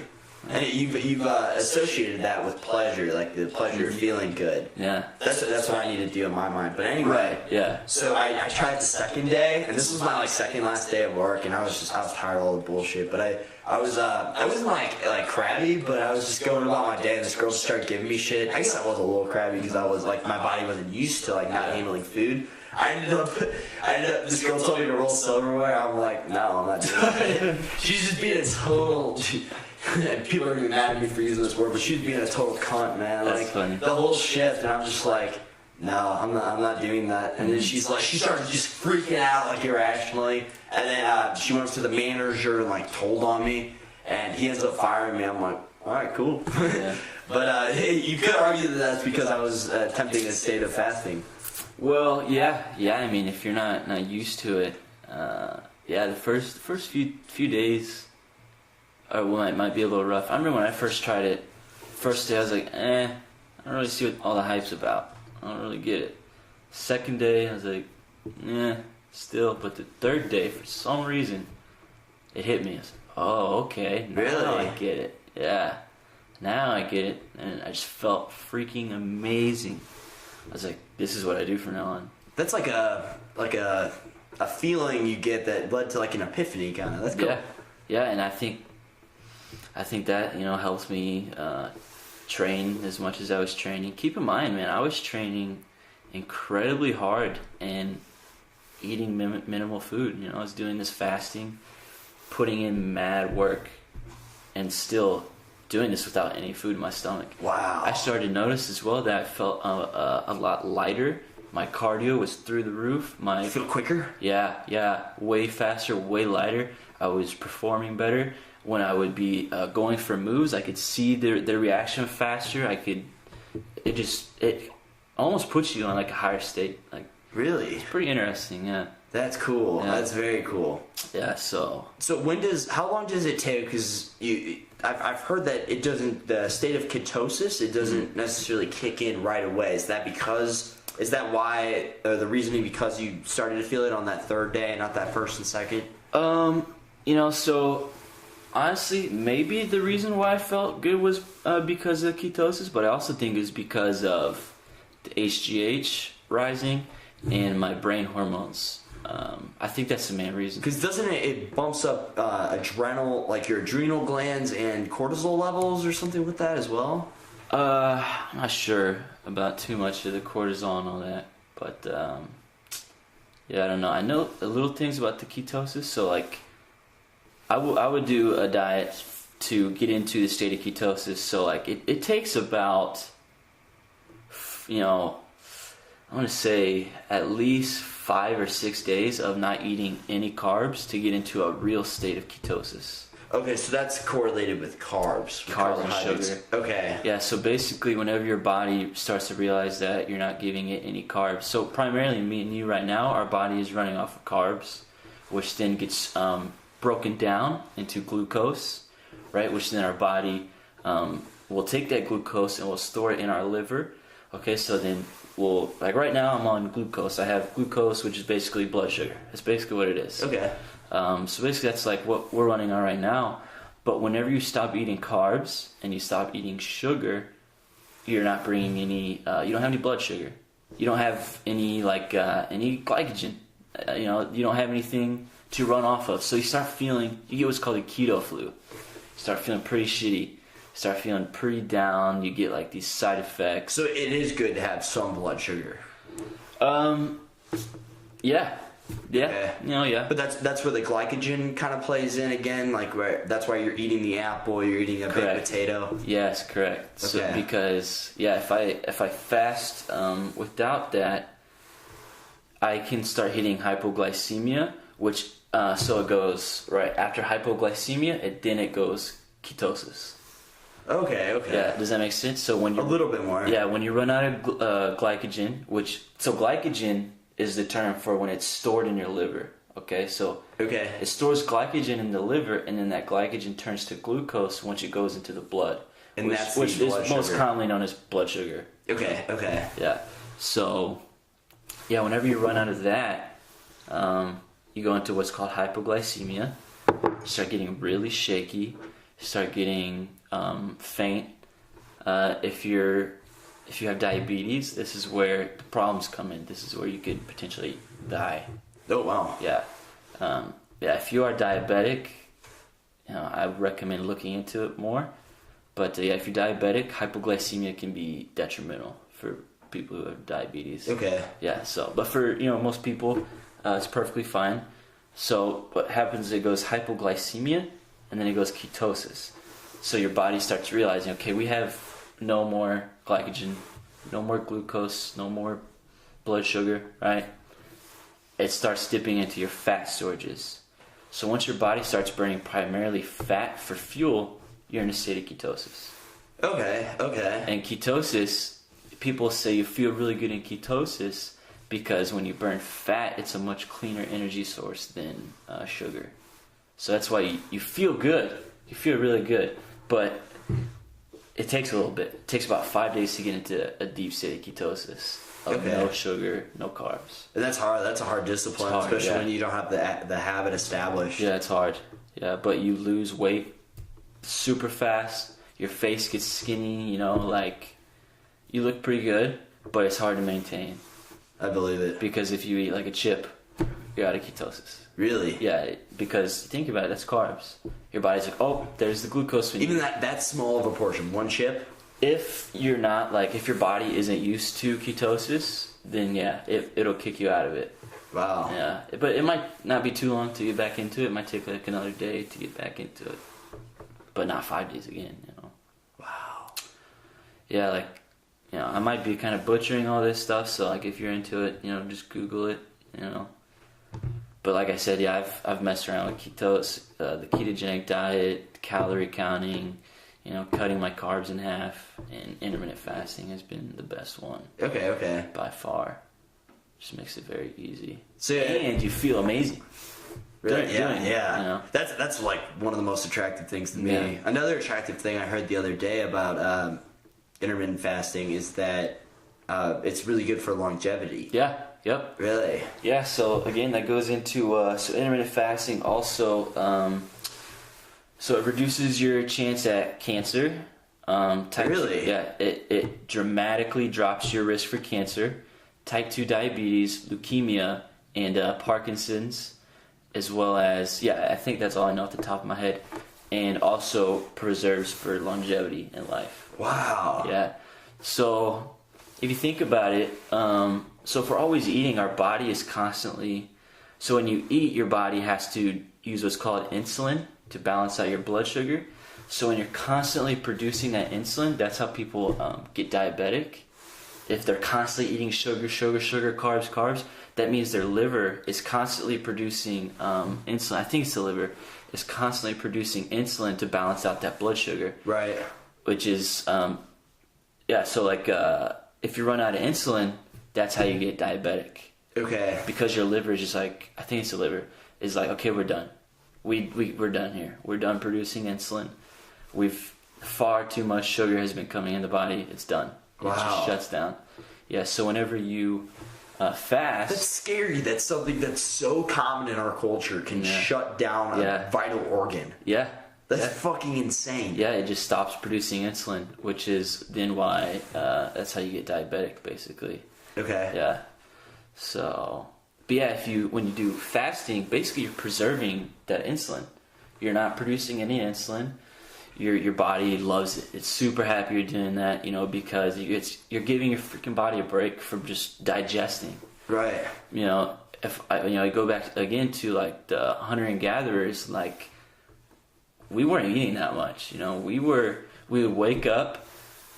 Primarily throughout the day, we would have to go and hunt, and then at night we would have these big meals, which is basically what intermittent fasting is. So if you think about it, when we get into this really heightened state of intermittent fasting, that's our body's way of putting us into that state of hunting. Okay. Like we have to be sharp. We got to be on our shit to get our food, right? So like we would wake up, the men would go hunt throughout the day. We would get into a fasted state, which allows us to have energy to get the food, and then at night we would take these meals back to our family, have these big festive meals, right? Do it again the next day.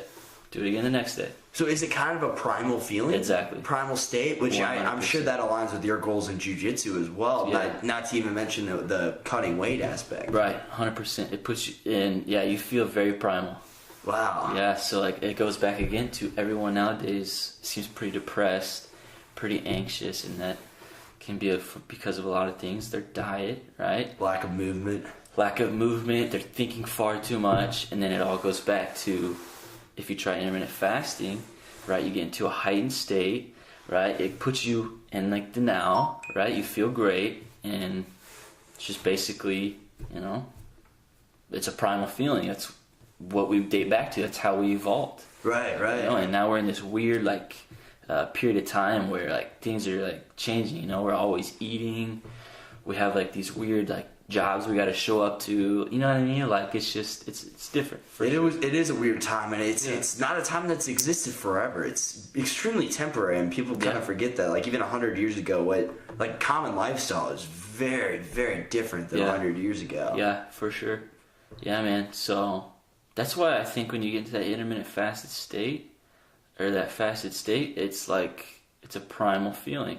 You feel amazing because that's your body's way of putting you in that state where you can get out there and get food, get out there and hunt, get the food for your family. Right. Because if we didn't have these mechanisms that gave us energy in a fasted state, right, we probably wouldn't be here, If you think about it, because say we, as hunter and gatherers, we don't have this internal system to give us energy, to give us this primal state, because when you are in a fasted state, you I swear to God, you have so much energy, you feel so optimistic, you feel really good, and if that wasn't like an internal thing, we might not be here because we wouldn't have had the ability to actually hunt on an empty stomach. Okay. So do you think that you can kind of almost channel that same desire to hunt to kind of manifest, can it manifest itself in the chasing your desires, your goals in life? Absolutely. Wow. Yeah, I would say so. Yeah. Wow, that's a huge initiative as well if you want to do that. That's why I still do it, Yeah. 100%. Wow, that's insane. Yeah. Man. It gives me a lot of energy when I do it. I get super productive, And when I first started intermittent fasting, I have a couple videos on my YouTube channel, And I know I watched the one and it was extremely informative. yeah, I have a couple videos, and that's actually intermittent fasting is what made me want to like do all this stuff. Because at first I was just doing Jiu Jitsu, and then I started intermittent fasting. I was like, well, wait, I can do all these things. I can create a YouTube channel. I can look into business. I can look into entrepreneurship. And if I didn't do intermittent fasting, I don't think I ever would have felt that drive to take action and do those Not to psychoanalyze your life too much, but it all started with baseball. Yeah. That's crazy. Yeah, pretty much. So, I mean, right now, where I'm at now, I'm just, feels good, you know. Feels good. Everything, I think everything is kind of where it's supposed to be. Good for you. You know? And, yeah, for sure. So what's the biggest difference between, like, eating, like, on a... So, because I've looked up forms of intermittent fasting and that you just eat an 8-hour duration. So you're basically eating 1/3 of the total day. And what's the difference between eating 1/3 of the total day and only eating one massive meal? Yeah, so honestly, I see a lot of people do it differently. Like, they say they wake up and then they eat at, like, 2 p.m. But I think those people are primarily doing it for to lose weight. Okay. Because when you really start to feel the benefits is when you get into a pretty deep fasted state. Like when you're pretty deep into that fasted state, that's when these things start happening. So for me, I don't do that because, not to sound like a prick or anything, but it's too easy. Okay. Like, and I don't really understand it, to be honest. I don't really understand, like, I just don't get it. Right. I don't understand the 12-8 window hour. That's just too much for me. It's too complicated. I'm just like, man. That really is. It does complicate things. You're totally right. I'm like, what? I don't understand it. What? You know, I don't get it. So for me, I just wake up, wait about an hour. The reason I wait an hour to have black coffee upon waking is because if you wake up and you have black coffee immediately, well, what happens is your cortisol is pretty high. So if you go and drink coffee right upon waking, your appetite is going to come back much faster than if you were to wait an hour after waking, wait for your cortisol to lower a little bit, and then have the black coffee. That'll suppress your appetite. Really? Okay. Yeah, so and what about time? Because you eat at 4 o'clock, is that correct? So I was doing that when I was training super hard, getting ready for the Worlds in the Pan. So, but like the other day, I made a snap. I don't know if you saw it on my story. I did a fast where I woke up at 11 and had an Americano from Starbucks, and I didn't eat anything until I think 10 p.m. Okay, wow. Yeah, just, you know, I mean, to push myself a little bit to really get into that fasted state, and I didn't feel like I needed the apple. You know, the only reason I eat the apple is if I start getting a little shaky. Okay. Yeah, if I start feeling like, okay, my blood sugar is pretty low right now, which isn't that big of a problem, you know, but, you know, I don't like the feeling. I'm not trying to get into ketosis because that's the next step, right? Right. When you start getting shaky, okay, your blood sugar is starting to drop. The next step is, okay, I'm getting the hypoglycemia. Okay, now I'm in ketosis, right? I'm not trying to get into all that. I was just trying to get into the fasted state. So, and so the fasted state pretty much comes before the hypoglycemia? Yes. Okay, that's the step right before, okay. Yes, correct, yeah. So, yeah, and, yeah, I mean, I broke the fast at 10 p.m. Like, I woke up, had an Americano, didn't eat anything until 10 p.m. And, respect. So if you're going to do that, though, when you go to break that fast, say you want to do it again the next day, okay? Say you eat your meal. Right.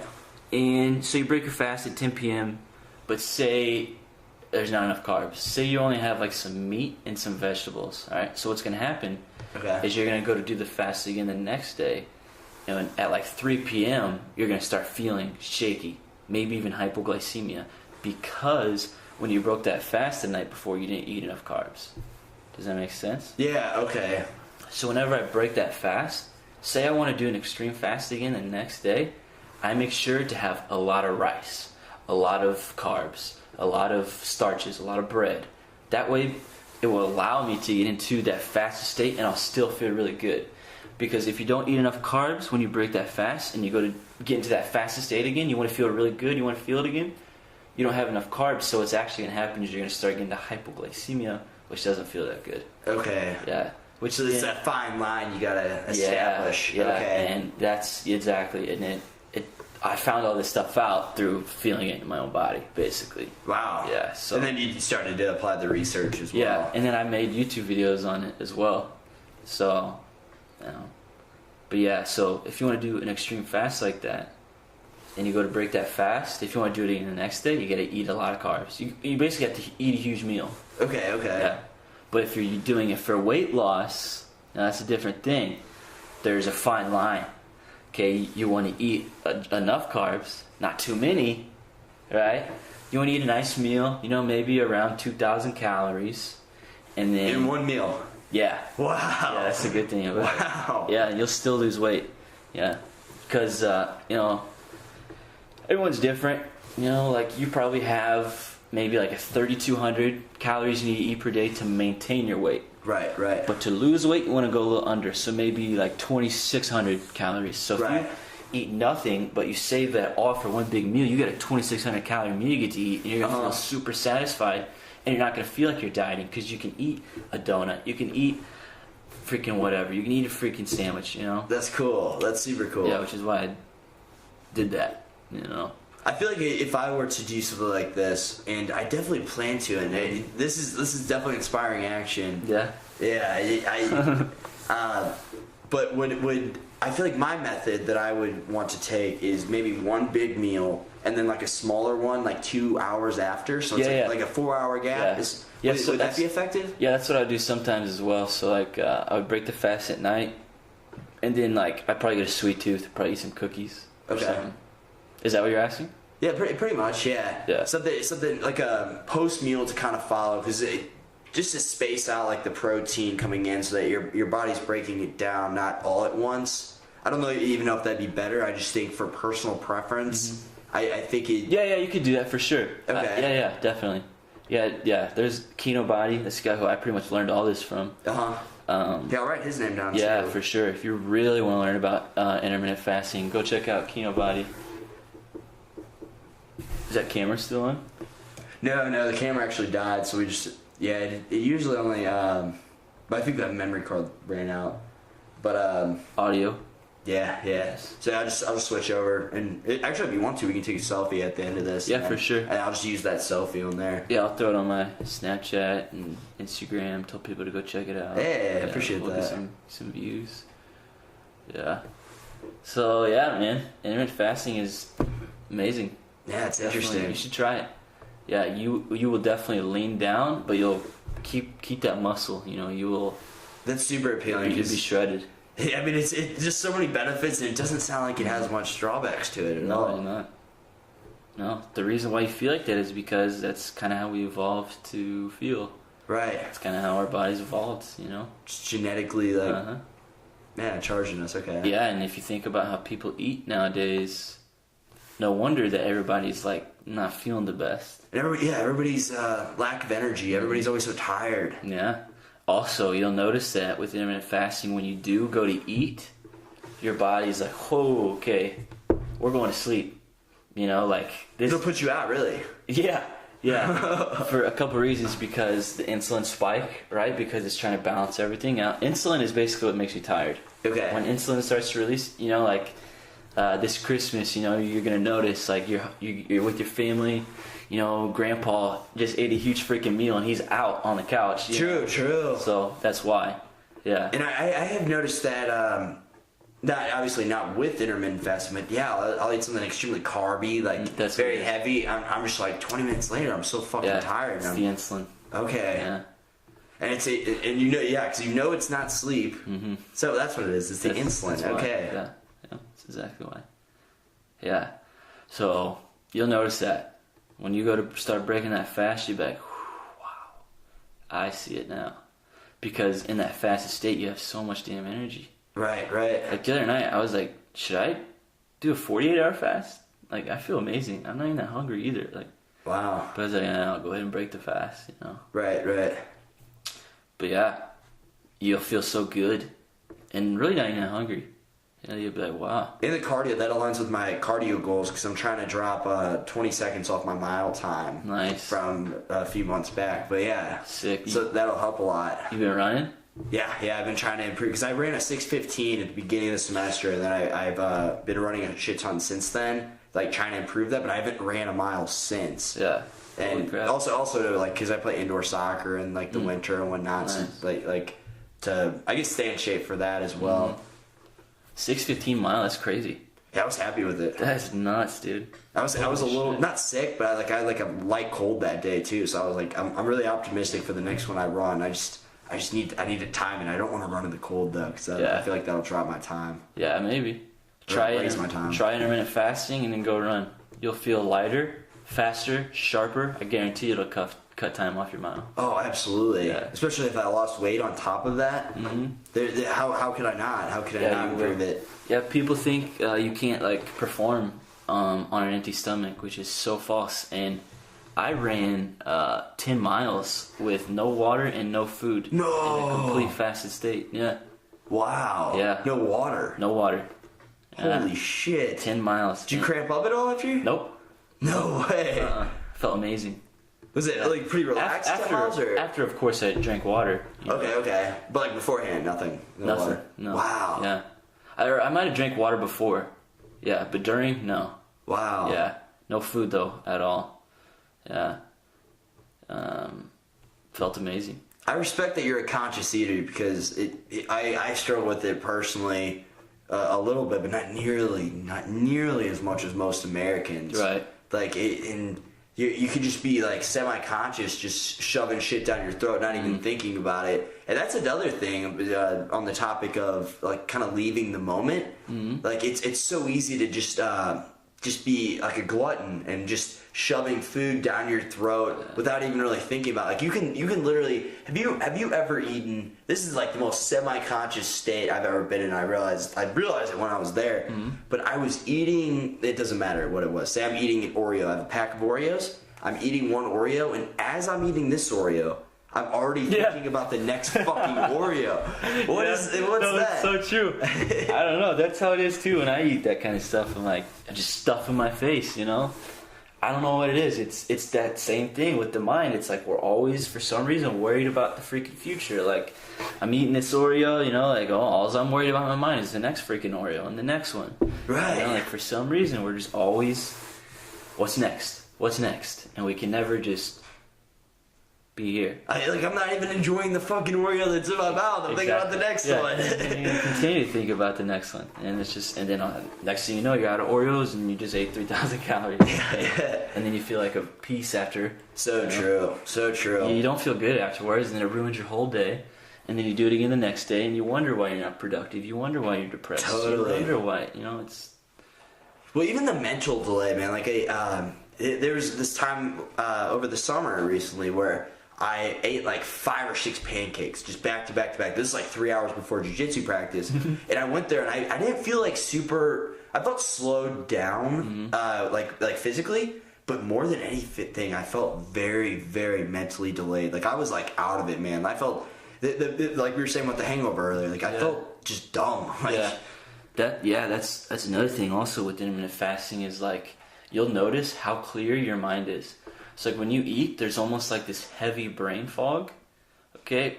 Like when you eat something like pancakes and all that, that's what you're talking about. You feel kind of, it's brain fog basically. Right. It's like you're foggy, you know. But whenever you get into an intermittent fast, or when you fast to get to that state, you'll notice that like your head almost feels like lighter, and like your mind is so clear and like light. It's very interesting. Okay. Yeah. You're just so freaking alert. You know? Wow. Yeah. Mm-hmm. Wow. And then when you go to eat, you'll be like, holy crap. You know, I am freaking tired. I got brain fog. Kind of makes you think too, like shit. On like a conspiracy level. It's almost because all these things that are gonna slow you down mentally and physically, like sugar and all that, and how our consumption-based culture kind of like pushes gluttony and like overconsumption of food on you for the lack of energy. It's almost like we've been wired in a way like to do this so that we don't feel at our best, so that we feel less of ourselves. Yeah, man. I don't know, I'm just making up a little conspiracy, but you know, it makes you think, you know. I think it's more so as a side effect of big corporations pushing their business. You know, if you think about it, food is a business. It really is. Everything around us is a business. Someone's trying to make money, and it's just a result of these big corporations, just pushing their business, pushing their product, pushing the sugar, and then it just kind of is a side effect that people are starting to feel this way, Maybe they have it planned out. I don't know, True. I don't know. It just makes you think. It makes you question it a little bit. Who freaking knows? I like that though. It's a side effect. It's a side effect. It is. Maybe it's not the intentional plan, but it's definitely, undeniably, it is a side effect. Yeah, for sure. I would say so. But also, these big businesses. There was a scheme for a while where they would say like that fat is what made people fat, basically. So everybody was buying non-fat this, non-fat that, which ups the sugar. Exactly. If you look at the sugar, it's through the freaking roof. So people are like, man, I'm on a no-fat diet, and I haven't lost any weight. And also, fat is essential for hormone development. In the brain, specifically, right? Correct, as well as testosterone. Really? Yes. Really? Yeah, so if you're on a low-fat diet with no fat, guarantee you go get your testosterone levels checked. Terrible. Really? Yeah, fat is super essential for hormone development. Yeah, which is why people say the ketogenic diet, which is primarily fat, right? That's what it is. You don't eat carbs, you don't eat sugar, you just eat fat. That's why people will go in, they'll get their testosterone levels checked on a ketogenic diet, and it's very high.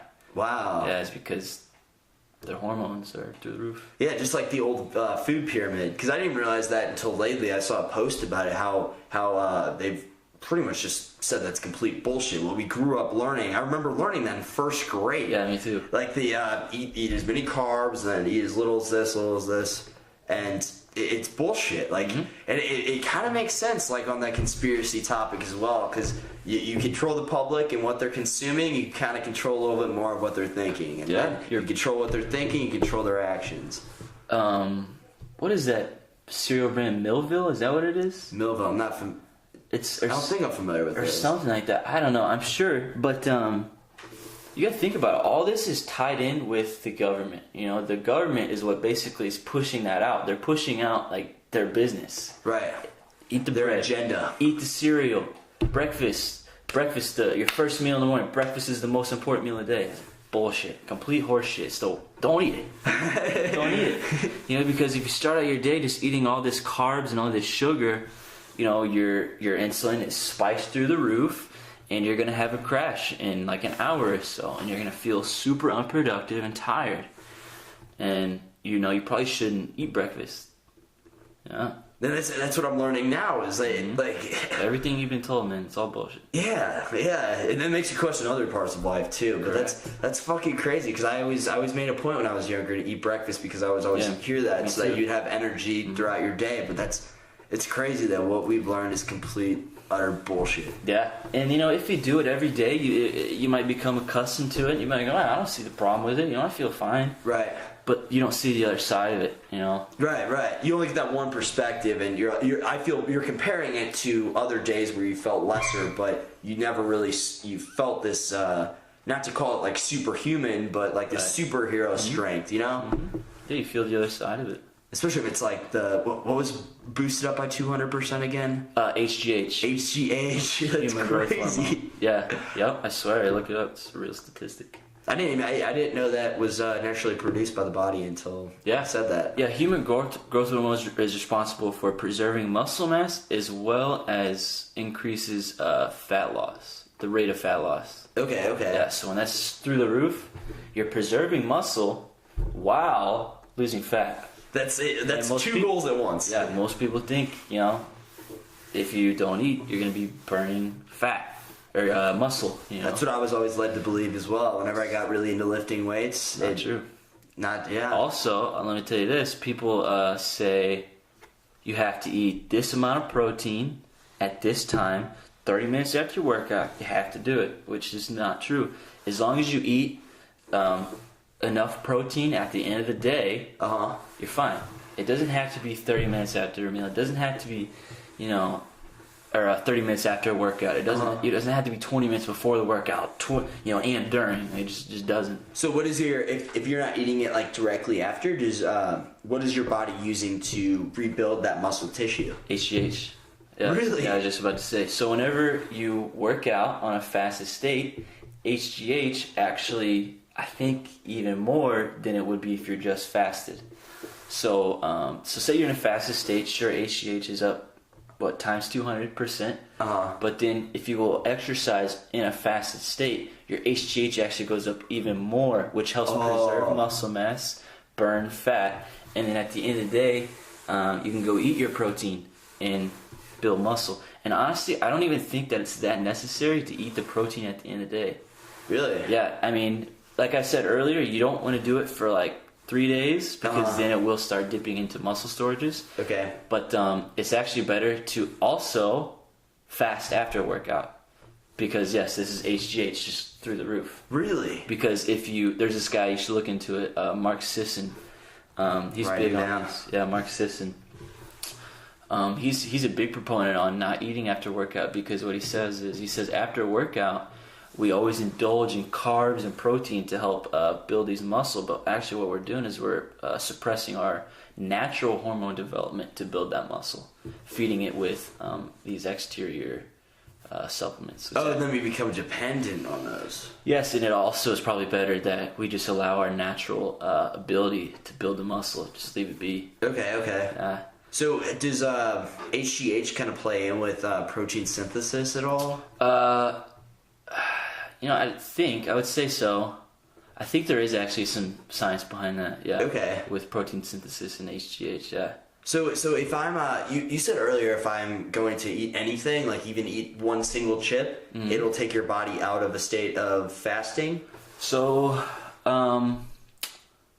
guess like that was kind of more so like if you're trying to get into a ketosis, a state of ketosis. So ketosis is achieved after about 4 days of no sugar or carbs. All right, so that's primarily burning fat. So whenever you eat that chip that has a ton of carbs, your body is immediately going to go to the glucose, start using that as energy, and then Is it because the chips are carbohydrates? Yeah. So my carbs and sugar is the same thing. Okay. Mm-hmm. Really? Yeah, carbs gets broken down, same thing. Sugar back into glucose. Glucose, yeah. Wow. Mm-hmm. So I asked that question so that I would know. I like to take fish oil supplements, and that is omega-3s. Would that be bad to take in the middle of a fast, or would it be preferred? It wouldn't be bad? I don't think so. Okay. If you just look on the back, it shouldn't have any calories. It's about 10 calories per. That's fine. Okay. No, that's fine. Very good to know. Very good to know. That's fine. Because that's probably what I would take before or after a workout today. Because I know that reduces swelling and inflammation, which actually speeds up protein synthesis. Yeah. Yeah, I mean, even if you want, you could wait to take that fish oil when you break your fast and just allow your natural...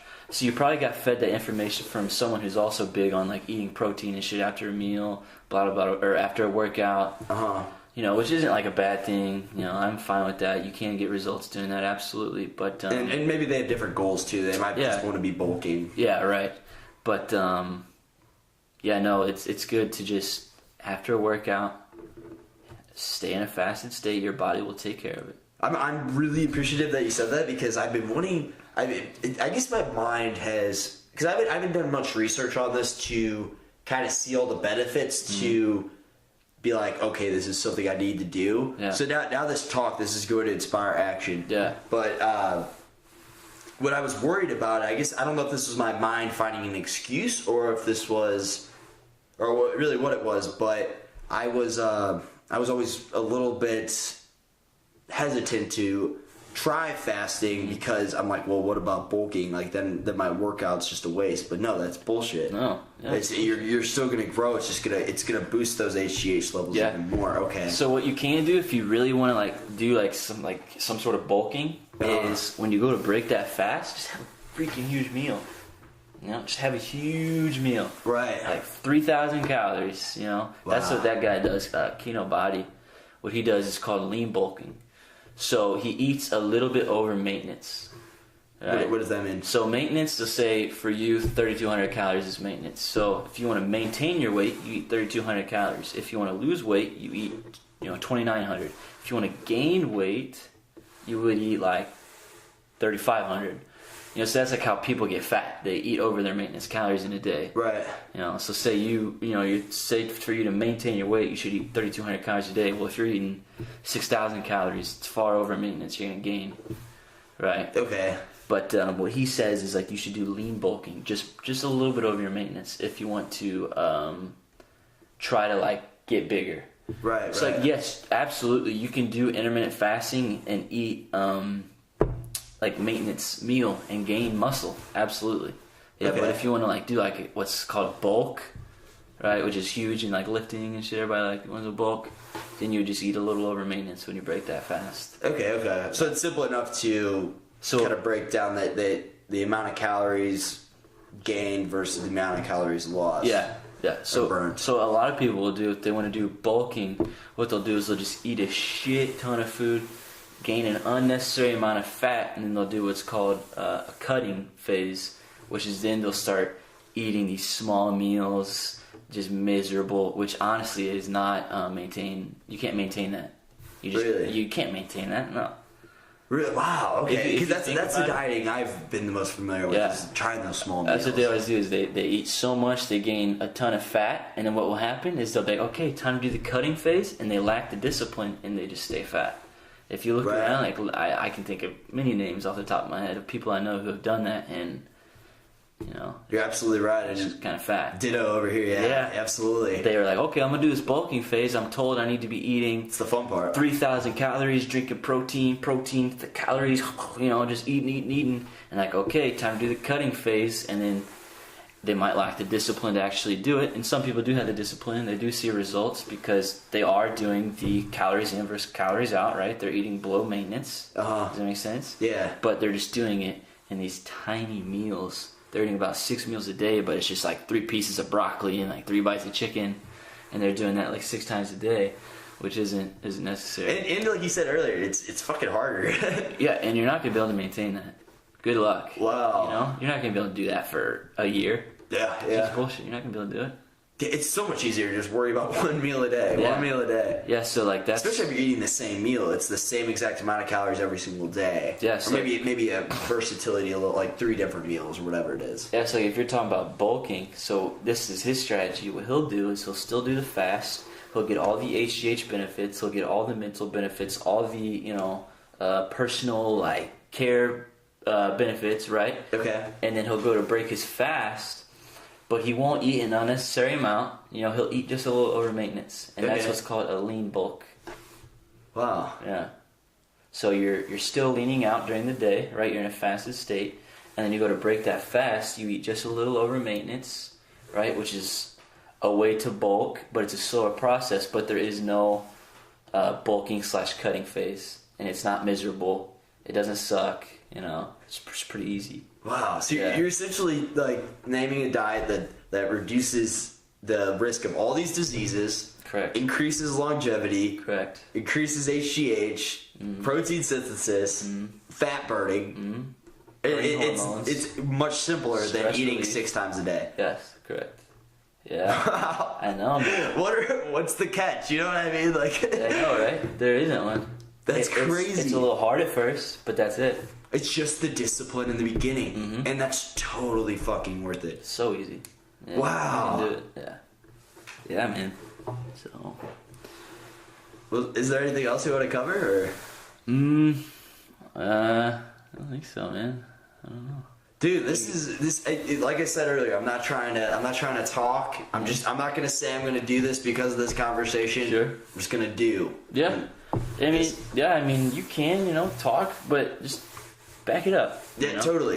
Yeah, back it up. Because right now, I've been familiar with intermittent fasting since we really talked back in like April. So it's been well over 6 months, probably 8 months ish, something like that.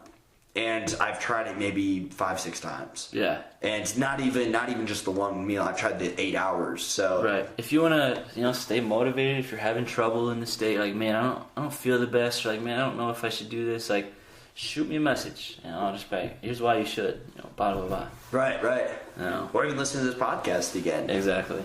Yeah, so. Listen here, motherfucker. This is why you want to do this. Hopefully drop some knowledge bombs. Maybe, if you want to learn more about it, right, go look up Kino Body on YouTube. So, but yeah, if you really want to get extreme, you should do what's called a dry fast. Dry fast. That is more for, like, not necessarily lose weight, but to challenge yourself. It's to get into, like, a spiritual, like, state. Ooh. Which is where you don't drink water. Yeah. So right now, what we're talking about is, like, you can drink water. Right. In this state. No calories. Yeah, and that's why I say you can drink black coffee, because there's no calories. Right. But, yeah, a dry fast I actually did the other day, and you just don't drink water. Or eat for about 24 hours. Okay. Yeah, you don't want to go over that, because when you don't drink water, it gets a little sketchy. So look into it. But it's an ancient practice that has been used for a long time. Old, like, ancient tribes would do it all the time. Really? To get in touch with their spiritual side. Dry fast. Dry fast. Yeah. Yeah, I really love fasting, man. It's great. It's like, it's just one of those things, like, I think the best thing, even though it's very similar to working out, it's a part of working out, the nutrition aspect, but it's just, like working out and fasting, it just sounds like both of them have so many benefits, and you just be lying to yourself if you're going to kind of deny the facts and not really accept that, Yeah, a lot of people will probably hear this and be like, yeah, I don't believe it. Right. Okay. All right. There's plenty of results online. Plenty of people, plenty of testimonials. And I've heard a lot of controversy over this. Like, other sides arguing the opposite. Like the 6 meals a day. There's plenty of scientific research on intermittent fasting. Plenty of positive scientific research. I mean, you got an 8-pack to prove it. Yeah. And yeah, for sure. So, but yeah, it's a good podcast. Cool. Yeah, I enjoyed this. Yep. Episode number 34 of Jordan's Subjective Perspective. Nice. Yeah, I enjoyed this a lot, Nate. Thank you for coming on. What is it also called? Intrepid? Intrepid? So my YouTube channel is calling Intrepid Jordan Fischer. Okay. And because I kind of thought of, like, branding yourself like on like a word.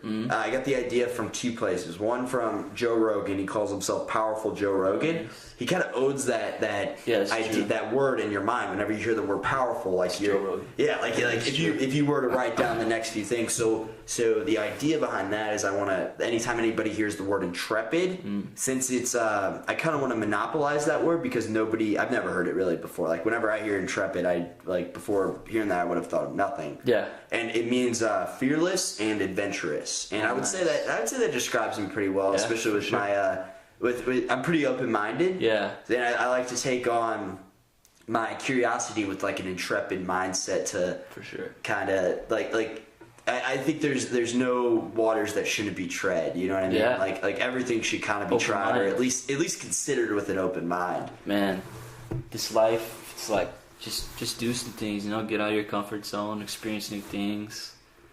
So, I mean, keep doing you. I want to see you, continue Same to to grow. you. Keep putting out these podcasts. Keep investing in yourself. So it's like once you start kind of doing that, it's like the only way you can live. Yeah. It's so liberating, investing in yourself. Yeah. And yeah, man. I think also, like, if you're listening to this, for real, look into Eckhart Tolle and the Power Now. Oh yeah. Like, I think there's a lot of people out there who are kind of struggling with depression and anxiety, and this guy will really help. He helps me as well, so. I don't think there's ever been a book. I mean, granted, I've only read a few books, but this book has. There's never been a book that's made me question things more and just think about, like, your own habits and kind of applying them to your life. Yeah. That's another big theme I got from that book, was not to judge anything, and like you really can't, man. Like, to judge is from ignorance, and like it's just ignorant to judge. You really can't. Correct. Absolutely, man. Just gotta take it as what it is. Just accept it. Absolutely. That's what it is. Be in the now. Be present.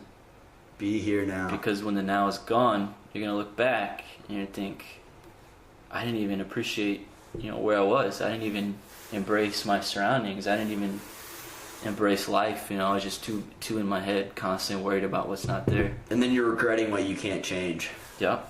So that's like, just don't have any regrets. Make sure you are in the moment, appreciating, the present moment. Don't worry about the past. I could worry about the past all day, but it's not there.